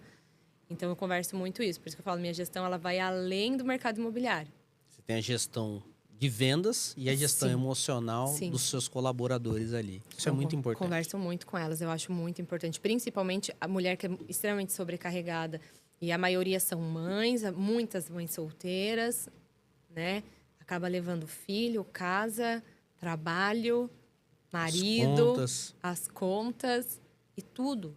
E a gente, enquanto filhas, também tem as questões dos pais. Quanto mais velha a gente vai ficando, mais velhos nossos pais vão ficando também. Então, justamente para que elas consigam enxergar isso. Trabalhar, para mim, hoje, ele não é só o esforço, ele precisa ser muito mais inteligente. E hoje a gente tem ferramentas, a gente tem inteligência artificial que pode fazer várias coisas pela gente, pelo mercado imobiliário. A gente tem chat GPT que a gente pesquisa as coisas para ter as respostas ali muito fácil hoje em dia, né? Então, para que a gente trabalhe cada vez mais de forma mais inteligente, né? Para que sobre tempo para as coisas que são importantes de fato. E se o corretor entender, ou quem trabalha na área de vendas entender que se você tiver uma boa gestão emocional, você vai ter bons resultados, a coisa muda muito. Muda muito. Eu tenho um amigo meu, Rafael, ele estava com muita dificuldade no mercado imobiliário. Ele é aqui de São Paulo. E aí a gente começou a falar sobre gestão emocional, não sei o quê. Aí ele, escondido, como ele fala, ele brinca assim comigo, escondido, eu fui procurar um terapeuta. E aí eu comecei a fazer, comecei a gostar. E eu tinha uma cliente minha que era psicóloga, eu comecei a passar com essa psicóloga. Hoje o Rafa tá arrebentando de vender. Porque ele se tratou, vamos dizer assim. Ele conseguiu curar certas feridas que às vezes a gente não quer dar luz para aquilo, mas que influenciam muito no nosso mercado de trabalho. E ela tá lá, né? E ela tá lá, ela não vai sair de lá. Não vai sair de lá. Vai. E o Rafael virou, e eu também tinha essa dificuldade. Falou, cara, eu tinha muita dificuldade de falar não. Ou às vezes para o cliente, ou às vezes para um colega de trabalho, ou às vezes para minha parceira em casa, para minha esposa. Eu tinha dificuldade de falar não. E às vezes eu fazia uma coisa contra a vontade com um nó na garganta. E aí eu ia trabalhar como? Eu ia trabalhar puto, porque eu fiz uma coisa que eu não queria. Eu chegava no escritório, eu não dava um bom atendimento pro cliente. Com isso, não tinha um resultado no final do mês que eu gostaria. Claro. E aí, quando você começa a trabalhar a gestão emocional, tá tudo muito vinculado, a gestão emocional com a gestão de vendas. A gestão emocional, quando você tá fortalecido ali na questão emocional, as coisas te abalam menos, né? Eu acho que isso é fundamental, porque a gente vai ter... Uma coisa que eu ouvi esses dias que é assim, dentro do processo de vendas, eu acho que é a profissão que a gente mais escuta não. O Evandro, ele usa uma expressão que é a gente precisa ser João Bobo, que é cair e levantar. Sabe o que é João Bobo? Aquele boneco mole. Então, assim, a gente precisa ativar o modo João Bobo. É cair, levantar, cair, levantar, cair, levantar. Então, se você não estiver emocionalmente bem, como que você faz isso? Exato. Então, é muito difícil mesmo, de fato, de fazer. Você vai conseguir fazer por um período, mas você não vai conseguir se sustentar por muito tempo, né? Tem gente que se sustenta por um tempo, mas depois cai. E aí, quando você cair? É difícil. É difícil, né?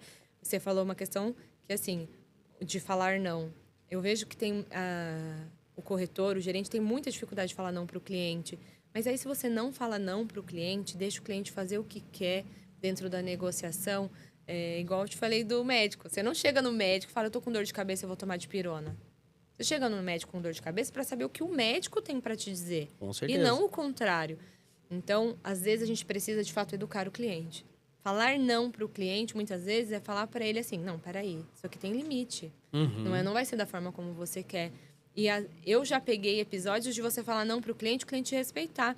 Eu tenho casos que o meu gerente fala assim, nossa, Amanda, eu liguei para o cliente por causa daquele determinado assunto, eu falei a verdade para o cliente falou, muito obrigada, a gente não vai seguir com esse cliente, mas eu vou continuar seguindo com vocês por conta da transparência, porque vocês não tentaram me enganar. Perfeito. Isso é muito mais importante do que uma venda no final. Você vai vender, né? Com Só certeza. que você não gerou um problema para o cliente te respeita, o cliente volta, o cliente permanece. Né? Eu acho que reter clientes hoje em dia dentro do mercado é mais importante do que você gerar cada vez mais clientes. Então, você gera mais clientes, é um cliente novo que você tem que fazer ele confiar em você e você começa o ciclo do zero. Então, quando é um cliente que já confia em você, o processo está meio caminho andado. Então, quando a gente entende isso dentro do mercado, isso também é importante. Então, reter os clientes é importante. Reter os clientes é mais importante do que ter novos clientes. Do que ter novos clientes. Criar a recorrência da coisa, né, mano? Sim. E fora com uma coisa que eu falo pro corretor de imóveis. Ele tem que entender que ele é uma empresa dentro de outra empresa. É isso. E aí, se ele trabalha bem aquele cliente, quando ele for embora, ou ele for abrir a imobiliária dele, ou ele for trabalhar de forma autônoma, ou se ele continuar naquela imobiliária, o cliente vai fidelizar com Vai ele. ser dele. Tá? 90% dos negócios, 80% dos negócios que vão acontecer, vai acontecer através desse corretor. Só que o corretor ele tem que ser muito transparente, muito ético. Trazer com clareza para o cliente todos os problemas e soluções. Claro. Quando ele empurra para o gerente, acontece muito. Ah, tá dando problema, eu vou empurrar. Ao invés dele entender o que está acontecendo, entende com o gerente. É para isso que o gerente está lá, para isso que o diretor está lá. Eu estou aqui, eu não atendo o cliente. Eu estou aqui justamente para... Tá acontecendo a situação X. Vamos seguir dessa forma? Vamos fazer dessa forma? Eu vou dando caminhos para o gerente pensar. Eu quero sempre estimular que elas pensem sozinhas, para que elas tomem as melhores decisões. E eu estou aqui, eu sou o apoio para isso. E o corretor, ele tem que fazer isso no gerente dele. Porque quando ele empurra para o gerente, a partir do momento que o cliente fala com o gerente, ele não volta a falar com o corretor. Não volta. Esse cliente virou carteira do gerente. Verdade. Ele virou carteira do gerente. Tudo que ele precisar, ele vai no gerente. Se ele precisar de um novo imóvel, ele vai no gerente. Ele não vai voltar no corretor. Então, quando o corretor entende isso, ele busca mais conhecimento. Ele vai querer solucionar as questões com o cliente, ele vai buscar informação, aquilo que você falou, não sei agora, mas eu vou buscar informação e eu trago para você. Mas ele resolve os problemas dele com os clientes dele. Porque daí é aquilo, ele retém o cliente para ele. Passou para o gerente. A gente estava fazendo uma venda, foi até engraçado, você está falando isso daí, eu lembrei. A gente estava fazendo uma venda e esse imóvel tinha ficado de herança para um irmão e para uma irmã. E eles cresceram dentro desse imóvel. Eles tiveram toda uma história de vida ali. Então, o pai faleceu, a mãe passou a parte dela para os filhos. E aí, na hora de vender, e os irmãos não se falavam mais. Depois que o pai faleceu, os irmãos pararam de se falar. Ficou um negócio bem desagradável. E a gente conversando com a irmã, e ela toda brava. Eu sou advogada, porque eu faço, que aconteça, aquele estresse. Aí a corretora virou para mim, essa mulher é uma desgraçada. E daí eu falei, calma, bicho. Olha o estresse emocional que essa pessoa está passando. Ela cresceu nessa casa. Ela conviveu com o pai, com a mãe e com o irmão. Depois que o pai faleceu, já tem 3 anos, eles nunca mais vieram no imóvel. Tanto que eles venderam o imóvel de porteira fechada. Tinha até comida dentro do armário ainda. Caramba. Vencida porque eles não vieram mais. A moça ia lá fazia faxina. E eu falei para a corretora, falei, você tem que entender o que a pessoa está passando, qual que é a dor dela. Por que está sendo vendido esse imóvel? Qual é o desprendimento que está tendo ali? Sim. Né? Porque existe uma dor atrás dessa venda. É uma questão emocional maior do que, de fato, se desfazer do imóvel, né? Se desfazer do imóvel. Não era uma questão financeira, uma questão 100% emocional ali. E tinha um racha entre irmão e irmã, que é o pior. Eu acho que né? E aí foi muito engraçado que a corretora virou e falou assim, então liga pra ela e fala com ela. Eu falei, não, você vai ligar. Nossa, a corretora me xingava tanto. Xingava tanto. Eu falei, você vai aprender a lidar com as dificuldades. Hoje você vai me xingar, amanhã você vai agradecer. Quando nós terminamos essa negociação, que finalizou tudo, que essa corretora, inclusive, saiu do escritório por conta disso, que ela ficou tão brava comigo, que ela achou que eu não estava ajudando. Passados uns 3 meses, ela virou para mim e falou assim, cara, muito obrigado. Você me ajudou naquela negociação, porque depois eu tive uma outra dificuldade. E aí eu fui conversar com o meu gestor de imobiliário, o cara não sabia como lidar. E aí eu falei, puta, o que eu vou fazer agora? Ou eu perco a venda ou eu tento resolver. E eu fui com calma tentar entender o problema, o porquê que estava acontecendo aquilo. Porque estava havendo aquele estresse todo. Então, assim, é muito engraçado que às vezes o corretor chega pra gente, ele quer jogar batata quente no nosso colo. Eu pego a batata quente, eu olho pra batata quente e falo, o que dá pra fazer com a batata quente? Não esfrio, não, devolvo pra ele. Tó, essa batata quente é sua. Eu te ajudo a resolver a batata. Né? Mas eu não vou resolver por você. Porque senão o cara não aprende. Não aprende, E às vezes eles acham que a gente tá fugindo da situação. E na verdade, assim, cara, eu estou sendo clara do que é pra ser feito. Exato. Eu poderia falar, não sei, se vira, vai atrás, descobre. Mas não, a gente vai lá e fala, né? Aquilo que você falou. Segue esse eu caminho. até esfrio a batata, porque eu sou mulher, a gente esfria a batata das pessoas. A gente é mais cuidadosa. Eu não esfrio, não. Eu esquento um pouco mais e jogo. Falo, aprende aí. Eu esfrio a batata, assim. Eu tenho uma coisa com as minhas gerentes que ela fala assim, Amanda, por que você tá rindo? Porque, assim, às vezes elas me trazem uma situação e eu mando kkkk no WhatsApp. E elas estão super nervosas, mas eu acho que aquilo, eu falo assim, gente, é só pra dar uma calmada na situação. Calma, espera. Calma, vamos pensar juntos. Porque senão você fica o tempo todo reagindo, né? Aí você fica só reagindo. Traz uma situação, Amanda, mas ela tá sendo irônica comigo. ela tá sendo irônica porque ela te ligou? Não, ela me mandou uma mensagem. Como você sabe que ela tá sendo irônica por mensagem? Então eu falo assim, gente, vamos olhar com outro olhar, lê de novo o que a pessoa te mandou, porque senão às vezes a gente tá tão dentro do calor da emoção e quando a gente é diretor, a gente tá fora da situação, a gente consegue enxergar com um olhar que eles não têm dentro do calor da emoção ali naquele momento. Então eu falo, peraí, vamos de novo, dou risada, eu falo, como assim foi irônica? Me mandou uma mensagem. Peraí, vamos ler de novo, ler de novo. Às vezes a pessoa não tá sendo irônica, nem É nada. a forma dela escrever. Escreveu, né? Às vezes você tá nervoso pela situação. E eu até conversei esses dias com as meninas do administrativo lá. Eu falei assim, não responde assim, vou fazer, quando der eu faço. Porque às vezes o corretor tá numa urgência. Uhum. E aí o administrativo, quando der eu faço. Às vezes o quando der eu faço é naquele momento, ela está fazendo. Uhum. Ou ela termina uma ligação, desliga e tá fazendo. Então, estou fazendo. Porque às vezes o jeito que escreve, ela assim, olha, ela não está tendo cuidado com o meu cliente. E essa guerra administrativa, você que é dono de imobiliária, deve ter pegado várias vezes, a guerra administrativo-comercial é... Desde que o mundo é mundo, acredito que isso sempre existiu, né? Então é isso, trazer esse olhar de acalmar a situação. Peraí, lê de novo essa situação, liga, né? Às vezes você que está lendo de uma forma, respira. Deixa o celular aqui um momento, dá uma volta, toma uma água, volta para resolver, porque senão a gente fica o tempo inteiro reagindo. E isso daí que você tá falando é muito engraçado, porque principalmente quando é mensagem de texto. Como você sabe? É assim. O cliente tá bravo. Eu tinha um corretor chamado Anderson. Aí ele trabalha, hoje ele tem imobiliária dele, tudo, parceirão ainda, amigo. E aí o Anderson um dia chegou pra mim, entrou na minha sala. Olha o jeito que o cara tá falando comigo aqui. Anderson, que jeito que o cara tá falando com você? Não, lê aqui. Falei, Anderson, quem tá estressado é você, cara. É isso. Lê com outros olhos. Lê com outros olhos. Só que o que acontece? Nesse meio tempo, lê com outros olhos, já tinha respondido pro cara. Só que ele respondeu num tom meio ríspido. E o cara do outro lado entendeu que o tom tava ríspido.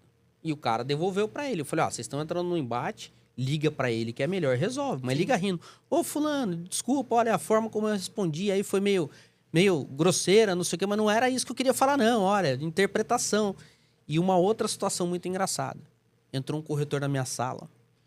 Guto, esse desgraçado, eu vou mandar esse cliente pro inferno, cara. Olha aqui a mensagem que ele mandou no meu celular. Olha como é que o cara tá sendo grosseiro comigo. Eu olhei.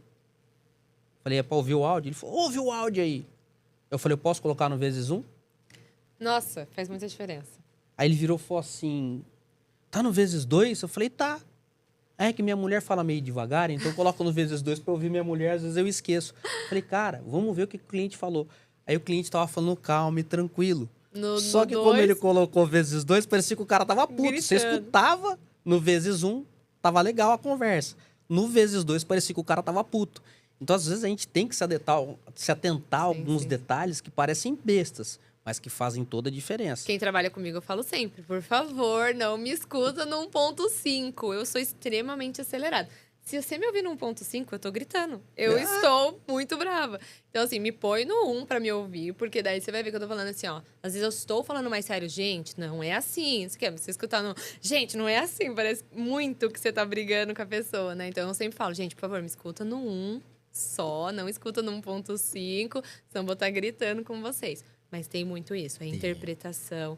E às vezes é o seu momento. É você que está nervoso. Né? Tem situações que realmente o cliente está nervoso, você vê que o cliente gritou, o cliente realmente... Mas se o corretor tiver esse discernimento de não entrar nessa pilha, quem está nervoso é ele. Isso é uma questão dele, isso não tem nada a ver com você. Então, se você conseguir, de fato, ter esse discernimento, você se livra de situações que às vezes ficam insustentáveis. Às vezes era um problema, de fato. Você poderia ter resolvido de uma maneira, mas aí a forma como você reagiu àquilo, esse problema já virou vezes 2. Vezes 2, exatamente. Entendeu? E o corretor é muito reativo, né? É muito reativo. O corretor tá na emoção total, né?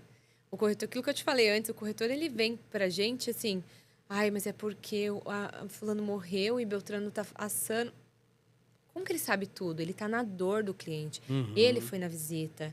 O cliente conta todas as histórias tristes pro corretor. Eu tô chegando com a minha mudança. Aí eu falo, você falou pra ele que tava tudo pronto? Não, não falei nada. Então o problema é dele. Se ele tá vindo com a mudança dele, se ninguém aqui autorizou, se ninguém falou para ele que estava tudo pronto, isso não é um problema nosso. Isso Ele é assinou um contrato, né? E tem cliente que chega lá, nem mandou documentação de manhã, tá chegando de tarde com o caminhão, o corretor tá maluco atrás do chefe, pelo amor de Deus.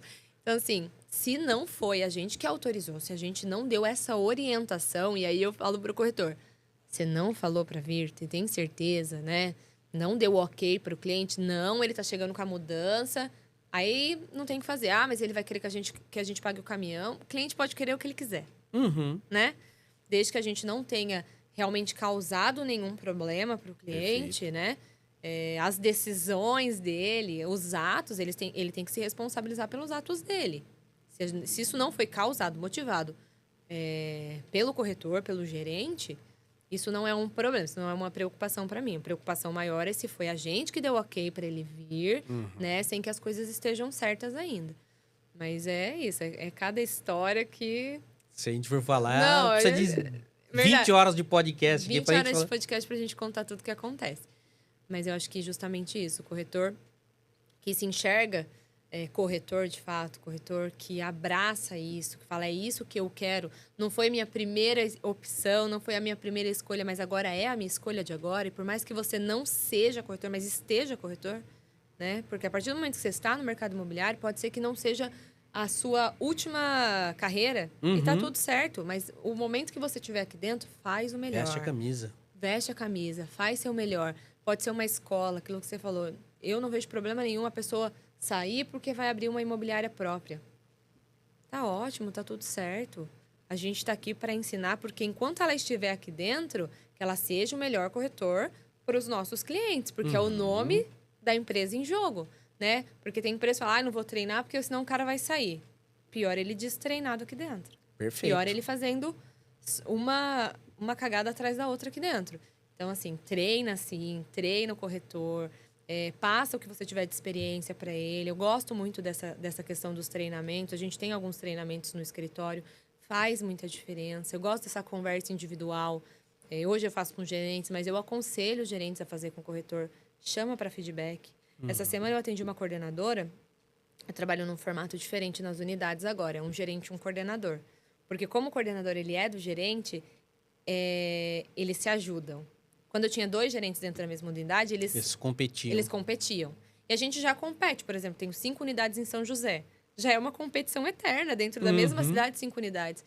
Então, eu sentei com uma coordenadora essa semana, porque ela falou, eu tô com dificuldade para dar feedback. Falei, tá com dificuldade? Tô. Falei, como que tá os anúncios do corretor? Como que tá as visitas? Porque daí você tem um norte para você começar. Você não tá fazendo visita, eu vi que você não tá fazendo anúncio. Como tá? Porque daí você vai começar uma conversa e vai deixar o corretor te falar. E para dispensar, quando você já deu feedback, você já apontou para a pessoa quais são os motivos, as coisas que ela precisa melhorar, já deu um norte. Na hora de dispensar, fica muito mais fácil. Você fala assim, ó, a gente já conversou anteriormente. Eu vi que você não teve nenhuma mudança de postura desde que a gente conversou para agora. Então, não tem como a gente continuar. Então, sentei com ela e escrevi no WhatsApp até para que, caso ela tenha dúvidas depois, fique lá a contratação. O que a gente faz? A gente vende a vaga. A gente está vendendo a vaga. A gente se vende o tempo todo. Eu falo isso para as meninas do administrativo. A gente vende aqui o tempo inteiro. É o gerente que vende a vaga para o corretor, para trazer o corretor para o escritório, o corretor que vende para o cliente, depois o administrativo que vende a nossa administração, que vende os nossos serviços. Então, assim, o processo de venda, ele é contínuo dentro de qualquer, acho que de qualquer segmento. Um médico que não se vende, o dentista que não se vende, ele muito provavelmente não vai ter tanto sucesso como ele poderia ter, né? Se ele não sabe se vender. Então, passei tudo isso para ela, deixei tudo anotado, que é essa orientação. Por onde começar, como dar feedback, como dispensar. Porque eles não dispensam, porque eles falam, é muito difícil para contratar de novo. Mas você fica com uma pessoa no seu time que não produz, que não te dá nenhum retorno. É mais fácil uma cadeira vazia. A pessoa já é uma cadeira vazia. Porque a única coisa que uma pessoa que não produz faz é atormentar a vida do gerente. Porque ele não está produzindo, ele começa a reclamar dentro do escritório, ele polui o restante, polui às vezes quem está produzindo, porque ele começa, ó céus, ó terra, ó lua, porque nada dá certo para mim. E fica lá, e fica lá. E aí você vai dar feedback pro cara, e o cara não tá atendendo, o cara... fez rebatimento de lead. Mas aqui, ó, seus clientes falaram que você não retornou. Mas é porque... Tem sempre uma desculpa. Mas eu liguei, mas ele não atendeu, né? Então, vai ter sempre uma desculpa. Tem gente que tá pronto sempre para dar uma desculpa. Então, às vezes, é melhor você dispensar uma pessoa do que você manter ela dentro do escritório sem produzir, gerando insatisfação na pessoa. Depois a gente acaba... Eu falo que os papéis se invertem, né? A pessoa é errada e, no final das contas, a empresa que vira errada. Exatamente. E a gente se coloca nessa posição quando a gente não dispensa a pessoa. E eu tive um problema sério, assim, para ser bem franco com você. Na parte de gestão, eu fiquei com dó da pessoa, né? Que é uma coisa que a gente... O grande problema... eu tô passando por uma fase difícil, não sei o que, não sei o que. Só que essa pessoa, ao mesmo tempo que ela tava passando a fase difícil, eu tava levando aquela fase difícil para dentro do escritório e tava contaminando os outros. E aí, quando eu vi, toda a galera tava desmotivada. Por quê? Porque eles chegaram para mim e falaram assim, mas você não resolveu o problema lá, você deixou a pessoa aqui. E a pessoa contaminou. E aí, até conseguir acertar isso, acertar o passo de novo, você desliga a pessoa, se acertar o passo da equipe de novo... Recuperar a sua equipe? Recuperar a sua equipe, você pode colocar aí pelo menos uns 2, 3 meses de trabalho muito intenso para você fazer a equipe voltar a fluir como ela estava fluindo anteriormente. Sim. Por isso que eu falo que a gente se coloca nessa posição quando a gente não dispensa. Porque os papéis se invertem. Os papéis se invertem. Isso e é assim, que você falou, o seu corretor depois falou, mas por que você não resolveu esse problema lá na frente? Exatamente. Você sabia do problema, né? Exatamente. Então, assim, eu tinha até uma plaquinha na minha sala que era o confessionário da CN Saboia. Eu vou trazer essa plaquinha e vou deixar ela aqui. A Elisa que me deu, a corretora Elisa que me deu. Por quê? Porque eu vi que o corretor estava com um problema e era muito interessante, porque eu passava, por exemplo, eu olhava na mesa do corretor, eu vi ele com uma cara diferente, um sorriso diferente, falei, ele não tá num dia legal. E eu chamava essa pessoa para um bate-papo, né? Mas eu tive uma pessoa que todo dia eu trazia uma solução, no dia seguinte ela vinha com um problema. Trazia uma solução, no dia seguinte vinha com um problema e foi indo. E essa pessoa, sem eu saber, acabou contaminando todo. E eu tive 2 pessoas assim. Uma pessoa muito próxima, um parente, e uma outra pessoa que trabalhou comigo. E esse é um grande problema. Uma dica que eu deixo para os gestores aqui. Você começou a ver que o cara tá desandando. Cada problema que ele trouxer para você, se arrumar uma solução, ele voltar com outro problema, que ele tá contaminando o ambiente. O Marcos Marques fala uma frase que eu acho muito legal. Demore para contratar e seja rápido para dispensar. Acabou. E é real. Porque ele contamina e depois que contaminou, meu amigo, não adianta. É mais difícil. É o negócio da laranja podre, né? É a laranja podre. Deixou a laranja lá, automaticamente. E você não recupera, né? Dependendo da pessoa e dependendo do momento da pessoa, você não consegue recuperar também. Sim. Né? Porque tem gente que já entrou num nível ali que você não consegue mesmo voltar. Mas isso é muito difícil no mercado. Com certeza. A gente trabalha com autônomo, você sabe como você também deve trabalhar, né, com autônomo. Então, a gente sabe que, de fato, é difícil contratar. Mas tem as pessoas ali dentro que realmente queira. Porque depende muito mais deles. Quando eu dou treinamento de novos corretores, eu falo aqui, o seu resultado depende muito mais de você do que da empresa. A empresa tem toda a estrutura, a empresa tem... Você não precisa trazer computador, pelo menos na nossa empresa, tem toda a estrutura, todos os computadores, telefone individual para cada corretor. Então, assim, tem toda a estrutura para você estar aqui. Tem as salas de reunião. Todas as nossas salas são extremamente equipadas. Então, tem câmera, tem microfone para fazer reunião de vídeo. Então, assim, todo o ambiente propício para que você desenvolva um bom trabalho, né?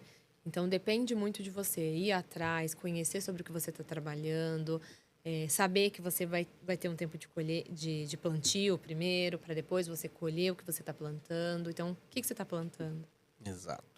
Então, se você estiver plantando comodismo, esquece. Então, assim, tem que plantar trabalho no primeiro momento. Então, vai plantar trabalho, vai ficar ali, vai aprender com quem já está. Estar sempre atento a tudo que está acontecendo. Porque, às vezes, está passando uma situação com uma pessoa do seu lado, mas que aquilo pode te trazer um aprendizado. Às vezes, a situação nem é com você, mas você viu o jeito que a pessoa tratou, o jeito que o gerente levou aquela situação, isso pode te trazer um aprendizado. Então, ali, e é uma coisa que a gente fala sobre... Por exemplo, eu não concordo com um corretor falar para mim, porque home office. Tem segmentos, tudo bem, mas assim, cara, é o escritório ali que molda. É o escritório que você está vivenciando. Um cliente de porta, um cliente de ligação, um cliente de placa, ele é um cliente muito mais fechamento do que um cliente da internet, um cliente de Facebook que entrou ali, estava vendo outras coisas e caiu de paraquedas num imóvel. O cliente que vai até a porta da imobiliária, ele é um cliente que tem muito interesse no imóvel. Ele quer para agora. A gente vê pelas nossas taxas de conversão, quando um cliente de porta, um cliente do próprio site, converte muito mais do que um cliente de Zap, de portal, exatamente, do que um cliente de Facebook. Então, assim, o ambiente ali faz com que você passe por situações e tenha muito mais aprendizado. Então, assim, home office só para a galera de tecnologia e para outros setores. Para o nosso, tem que estar lá dentro do escritório, tem que vivenciar para que você realmente tenha essa bagagem. E fora que dentro do escritório, como você falou, você está trocando experiência com o cara que está do teu lado. Então, de repente, seu cliente está buscando um imóvel, aquele cara que está do lado acabou de captar aquele imóvel, está falando daquele imóvel, se você estiver atento ao que ele está falando, você acaba fazendo a venda rápida ali. Sim. O cara ganha na captação e você ganha na venda. Claro. O que eu vejo, assim, é que às vezes a imobiliária, ela dá todas as ferramentas para o cara trabalhar. Mas todas as ferramentas, tudo. E o cara, praticamente, ele não tem custo com aquilo. Ele é um sócio dentro da empresa, né? Ele leva uma parte dele e ele não tem custo com aquilo. E a empresa, a imobiliária, ela se responsabiliza por todas aquelas ferramentas. Trazer portal, é uma fotografia bem feita, uma descrição, é secretária, a tia do café, é o café, né? A limpeza do lugar, é a luz, é tudo, é a internet. Então você está É dando o corpo jurídico, o corpo administrativo, recepção. tudo, Sim, você está infinitas. oferecendo tudo pro cara. Aí o cara entra lá dentro, ele não tem um comprometimento com ele mesmo, que não é com a empresa. É Porque a isso. empresa amanhã desliga ele e acabou. Olha, o que é um co-work que você não paga. Exato. Exatamente. Você vai estar ali para produzir. E ainda recebe lead. E ainda recebe lead, ainda recebe essas questões. Mas eu acho que quando a gente inverte os papéis, assim, quando a gente está nessa posição, a gente consegue ter uma visão mais clara. Na cadeira de corretor é mais difícil mesmo de enxergar. Muito mais. Eu falo assim, corretor, ele tem que ter a cabeça de corretor. E o gerente, cabeça de gerente, diretor, cabeça de diretor e CEO, cabeça de CEO. Porque se o corretor tivesse minha cabeça, ele tinha que estar no meu lugar, né? Então, a cabeça do corretor tem que ser isso. E aí, vai do papel do gerente de orientar o corretor quais são as melhores coisas. A gente sabe que ele está ali pelo dinheiro, a gente entende. Mas qual que é a visão dele sobre o que o cliente está falando para ele? O corretor bem orientado, ele sabe que ele tem que ouvir o cliente, ele sabe qual é o cliente que ele tem que levantar para atender. Então, a responsabilidade também ali do gerente, do diretor, de orientar o corretor da melhor forma possível. Aconteceu uma situação engraçada uma vez. O corretor trabalhou comigo e ele só reclamava. E eu falava para ele, fulano, sai e monta a sua. Fulano, sai e monta a sua. Se você acha que é fácil, sai e monta a sua. Não, eu vou sair e vou montar. Sai obrigado comigo. Sai obrigado comigo. Aí, Amanda, ele chegou e falou assim. Aí ele me ligou 3 meses depois. A primeira frase que ele me falou, puta que eu pariu. Que merda eu fiz. Ele falou, cara, me dá umas dicas do que fazer, porque eu tô numa situação assim, assada. Eu tô com 2 corretores trabalhando aqui comigo, eu não sei o que fazer. Eu falei, você lembra quando a gente conversava lá atrás? Eu falava do problema das dificuldades, né? E tudo que tem dentro de uma imobiliária que o cara só entende quando ele monta. Claro. Ou quando ele tá na parte da diretoria, ou de repente ele tá num cargo de gerência que ele começa a vivenciar um pouco mais essa experiência. Eu falei, você lembra que eu falei que do outro lado da mesa às vezes é pior? Você não tem... Putz, que nem a gente tava conversando. Você fica sem dormir porque o corretor fez alguma coisa. Sim. Né? Você, como diretora, você fica sem dormir. O gerente fica sem dormir. Fica todo mundo preocupado querendo resolver o problema. E às vezes o corretor tá dormindo em casa. Fala assim, ó, diretoria lá... Esse problema é da empresa. Esse problema da empresa é meu. Não é meu. Vai cair no CNPJ. Entendeu? Isso. Então, assim, aí eu conversei com ele. Aí ele veio e falou, cara, hoje eu entendo perfeitamente. E aí é muito engraçado que ele vira e fala pros corretores dele agora, tá achando ruim? Monta uma imobiliária. Pô, você te ajuda a montar, te ajuda a montar. É mesa, cadeira, computador, te ajuda a montar. Eu falo que a diretoria ela é uma faca de 2 gumes. Porque, assim, a gente está aqui justamente para a produção. A gente precisa pensar na produção, na manutenção do escritório. E a gente tem que pensar também como viabilizar um negócio com a maior segurança possível. Né? E, às vezes, as duas coisas, né, não combinam, né? Então, às vezes, é difícil você falar para um corretor assim, não tem como seguir com essa negociação. E olha que eu, para falar que não dá para seguir, eu tento o máximo que eu consigo. todo mundo está sabendo, o proprietário está ciente, o proprietário aceita, o proprietário não aceita, o jurídico me ajuda a pensar numa solução. Porque, assim, eu acho que a gente não pode tratar todos os clientes da mesma maneira, como eu te falei. E por conta do erro de uns, acaba todos pagando. Exatamente. Então, assim, eu falo, gente, peraí, a gente não pode tratar todo o cliente como se eles fossem estelionatários e bandidos. Porque eles não são. Então, às vezes, a gente sabe que eu enxergo isso, falei pra você, a gente acaba tendo um feeling, né? Eu falo que eu tenho feeling pra estelionatário. Eu olho uma documentação e falo, viu tal coisa? Eu falo que estelionatário, ele só quer morar em mansão. Estelionatário, ele não quer morar em apartamento de R$ 1.000, não. Ele só quer morar em casa de R$ 10.000. Então, uma documentação de um imóvel de R$ 10.000 é uma documentação que a gente tem uma análise mais criteriosa. Porque é uma responsabilidade. Você colocou o cara dentro de um condomínio de alto padrão, olha os problemas que a gente pode causar. Né? Então, toda essa responsabilidade mesmo. Mas, ao mesmo tempo, a gente tenta viabilizar o máximo de negócios possível. Vai no jurídico e busca solução para aquilo. Porque, às vezes, a gente enxerga que aquele cliente ele não é um problema. Ele está com algum problema naquele momento, uma documentação de imóvel, por exemplo, quando é um proprietário, uma documentação do próprio cliente. Um cliente inadimplente, ele não é um pilantra. Às vezes, o cliente tem inadimplente pilantra, mas nem todos. Às vezes, um cliente inadimplente é porque ele está passando por um momento difícil. Exatamente. Ele entrou, ele tinha tudo, ele conseguia comprovar renda, ele tinha nome limpo, estava tudo certo, mas em algum momento ele perdeu o emprego, né? Tipo, a gente sabe que pode acontecer. Então, nem todo cliente inadimplente, ele é um cara que você tem que tratar como se ele fosse um bandido. Não, é tentar entender realmente a situação. A gente viu, por exemplo, em época de pandemia, a quantidade de proprietários que realmente isentaram o período, deram desconto, parcelaram o período, né? Que ficou ali, que as pessoas não conseguiam trabalhar, muitas pessoas não conseguiam produzir, o que ganhavam de auxílio, por exemplo, não dava. Então, assim... Eu gosto de ter esse olhar para cada cliente, de fato. E quando eu vejo que não dá, eu falar assim para o gerente. Hoje eu tenho uma equipe que eu falo assim, ó, não dá para seguir. E elas não discutem mais comigo. Elas falam, tá bom, chefa, vira as costas e derruba a locação. Antigamente era uma luta, né? Mas hoje elas já sabem que eu tentei tudo que eu pude para que a negociação fluísse. Se não seguiu, se eu falar para elas, não dá para seguir, elas sabem que eu já tentei tudo que podia. Se eu falar que não dá para seguir, é porque realmente eu já esgotei as possibilidades da negociação. Então, isso é bom. Isso é uma coisa que a gente adquire depois que a gente tem um tempo de casa, um tempo de empresa, um tempo de gestão aí. Não é uma coisa que a gente adquire do dia para a noite. Não, e não é nem estudando isso daí. Isso daí é no dia a dia. É dia a dia. Isso é na prática, não é na teoria. Sim. Você pode estudar o que você quiser. Exatamente. É só o dia a dia que vai te moldar. Você pode ter certeza que há 5 anos atrás eu queria isso. Eu queria falar para as gerentes assim, não dá para seguir, que elas não discutissem comigo. Mas tudo bem, elas não confiavam em mim lá 5 anos atrás. Elas confiam agora. É uma coisa que eu tive que plantar também. Né? A mesma coisa os gerentes plantaram com os corretores. Eu tenho gerente que o time trabalha por ela. Você vê o time, você fala assim... Isso é gostoso. É muito legal. Você fala assim...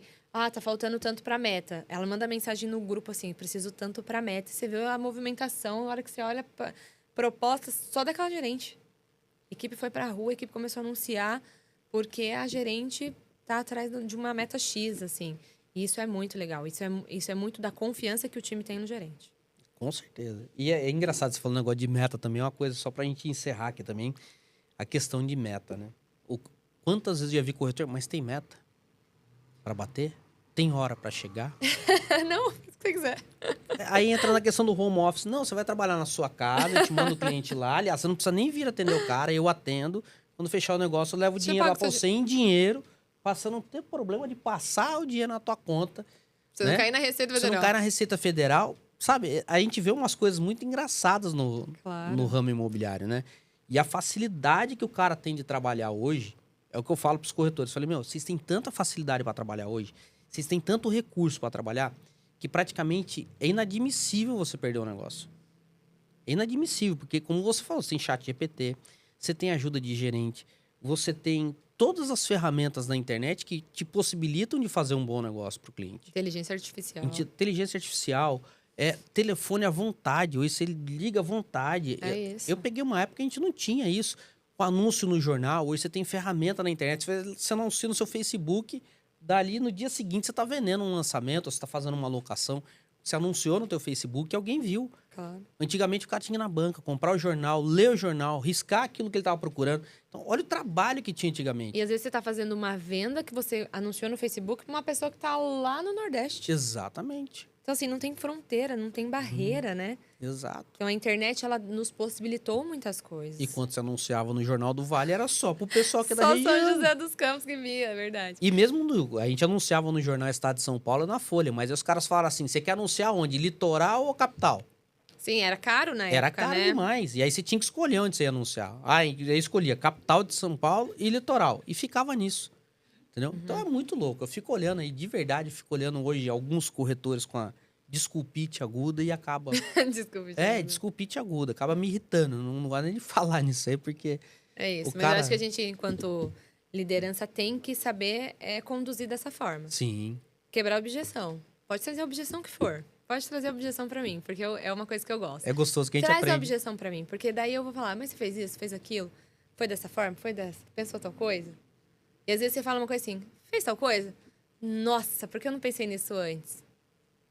Né? Então, assim, realmente, às vezes eu vejo, e tá muito relacionado, até te mostrei esse livro que eu tô lendo agora, ele fala sobre isso.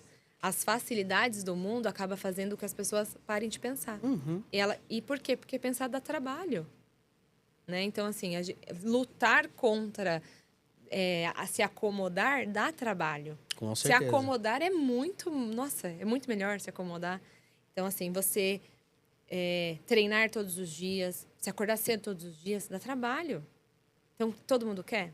Não. Mas todo mundo quer ser o resultado. Todo mundo quer, Mas tá ninguém- tomando Exato. aguinha de coco deitado na rede de Maragogi. É isso. Então, assim, todo mundo quer o resultado, mas ninguém quer plantar, de fato, aí, para colher lá no futuro. Amanda, e pra gente encerrar aqui esse bate-papo nosso foi maravilhoso. Obrigado pela presença. Obrigada a você pelo convite, foi realmente muito bom. No começo estava mais nervosa, mas agora eu fiquei... É um bate-papo, de fato. É um Eu acho que bate-papo. não é nada que a gente não faça numa roda de amigos, né? Mas é de uma forma que eu acho que leva para mais pessoas. Eu acho que projetos como o seu é muito importante. É o tipo de coisa que eu realmente gosto, essa pegada do podcast, porque você acaba levando a informação para um número maior de pessoas, que às vezes precisa disso, às vezes precisava escutar o que a gente está falando aqui hoje. Então, obrigada aí pelo convite, foi muito bom.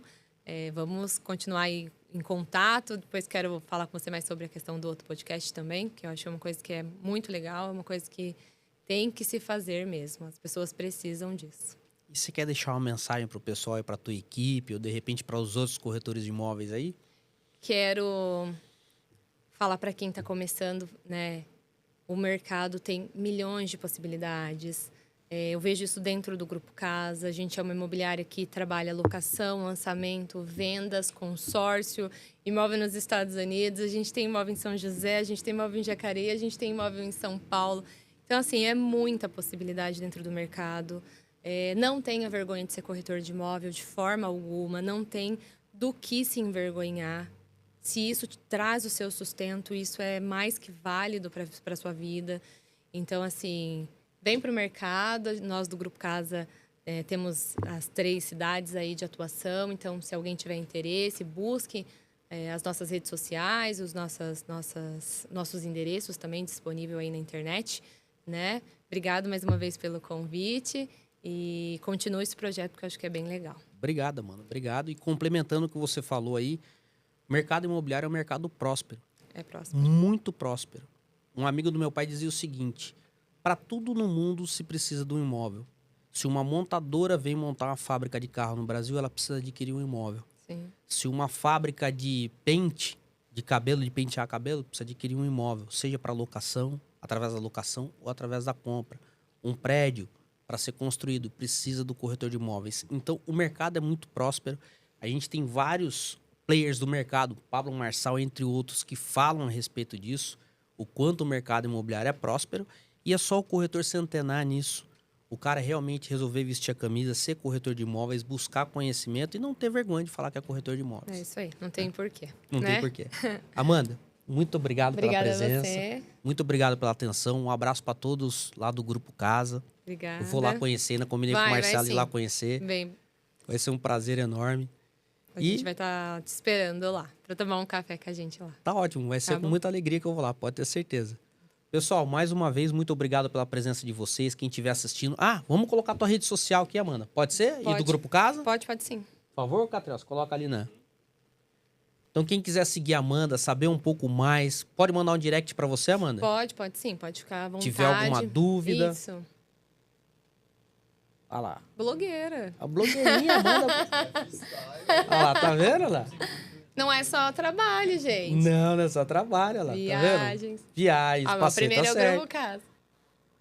Hã? Primeiro é uma foto do Grupo Casa. Ah, legal. É um treinamento. Isso daí é a nossa equipe de São José e de Jacareí, num treinamento. Muito legal. E o Marcelo falou pra mim que são mais de 500 corretores hoje, né? Sim, a gente tem as 3 cidades de atuação, né? Legal. Mais os Estados Unidos. Marcelo, o Dan. O Dan tá aí. Legal. Ótimo. E do Grupo Casa? Tem um... Ótimo, Grupo Casa, quem quiser seguir também. Isso é grupo.casa, tem o Grupo Casa São Paulo e o Grupo Casa Jacareí. Tá ótimo. E o Casa Real Estates. Tá ótimo. Tá bom, então. Tá aqui, tá deixado aqui as redes sociais da Amanda, do Grupo Casa. Quem quiser seguir, fica à vontade aí. E você que gostou também do nosso podcast, segue a gente no Instagram, Desenvolve Mob, e também no YouTube. Se inscreva lá, tá bom? Galera, forte abraço, fiquem todos com Deus, tchau.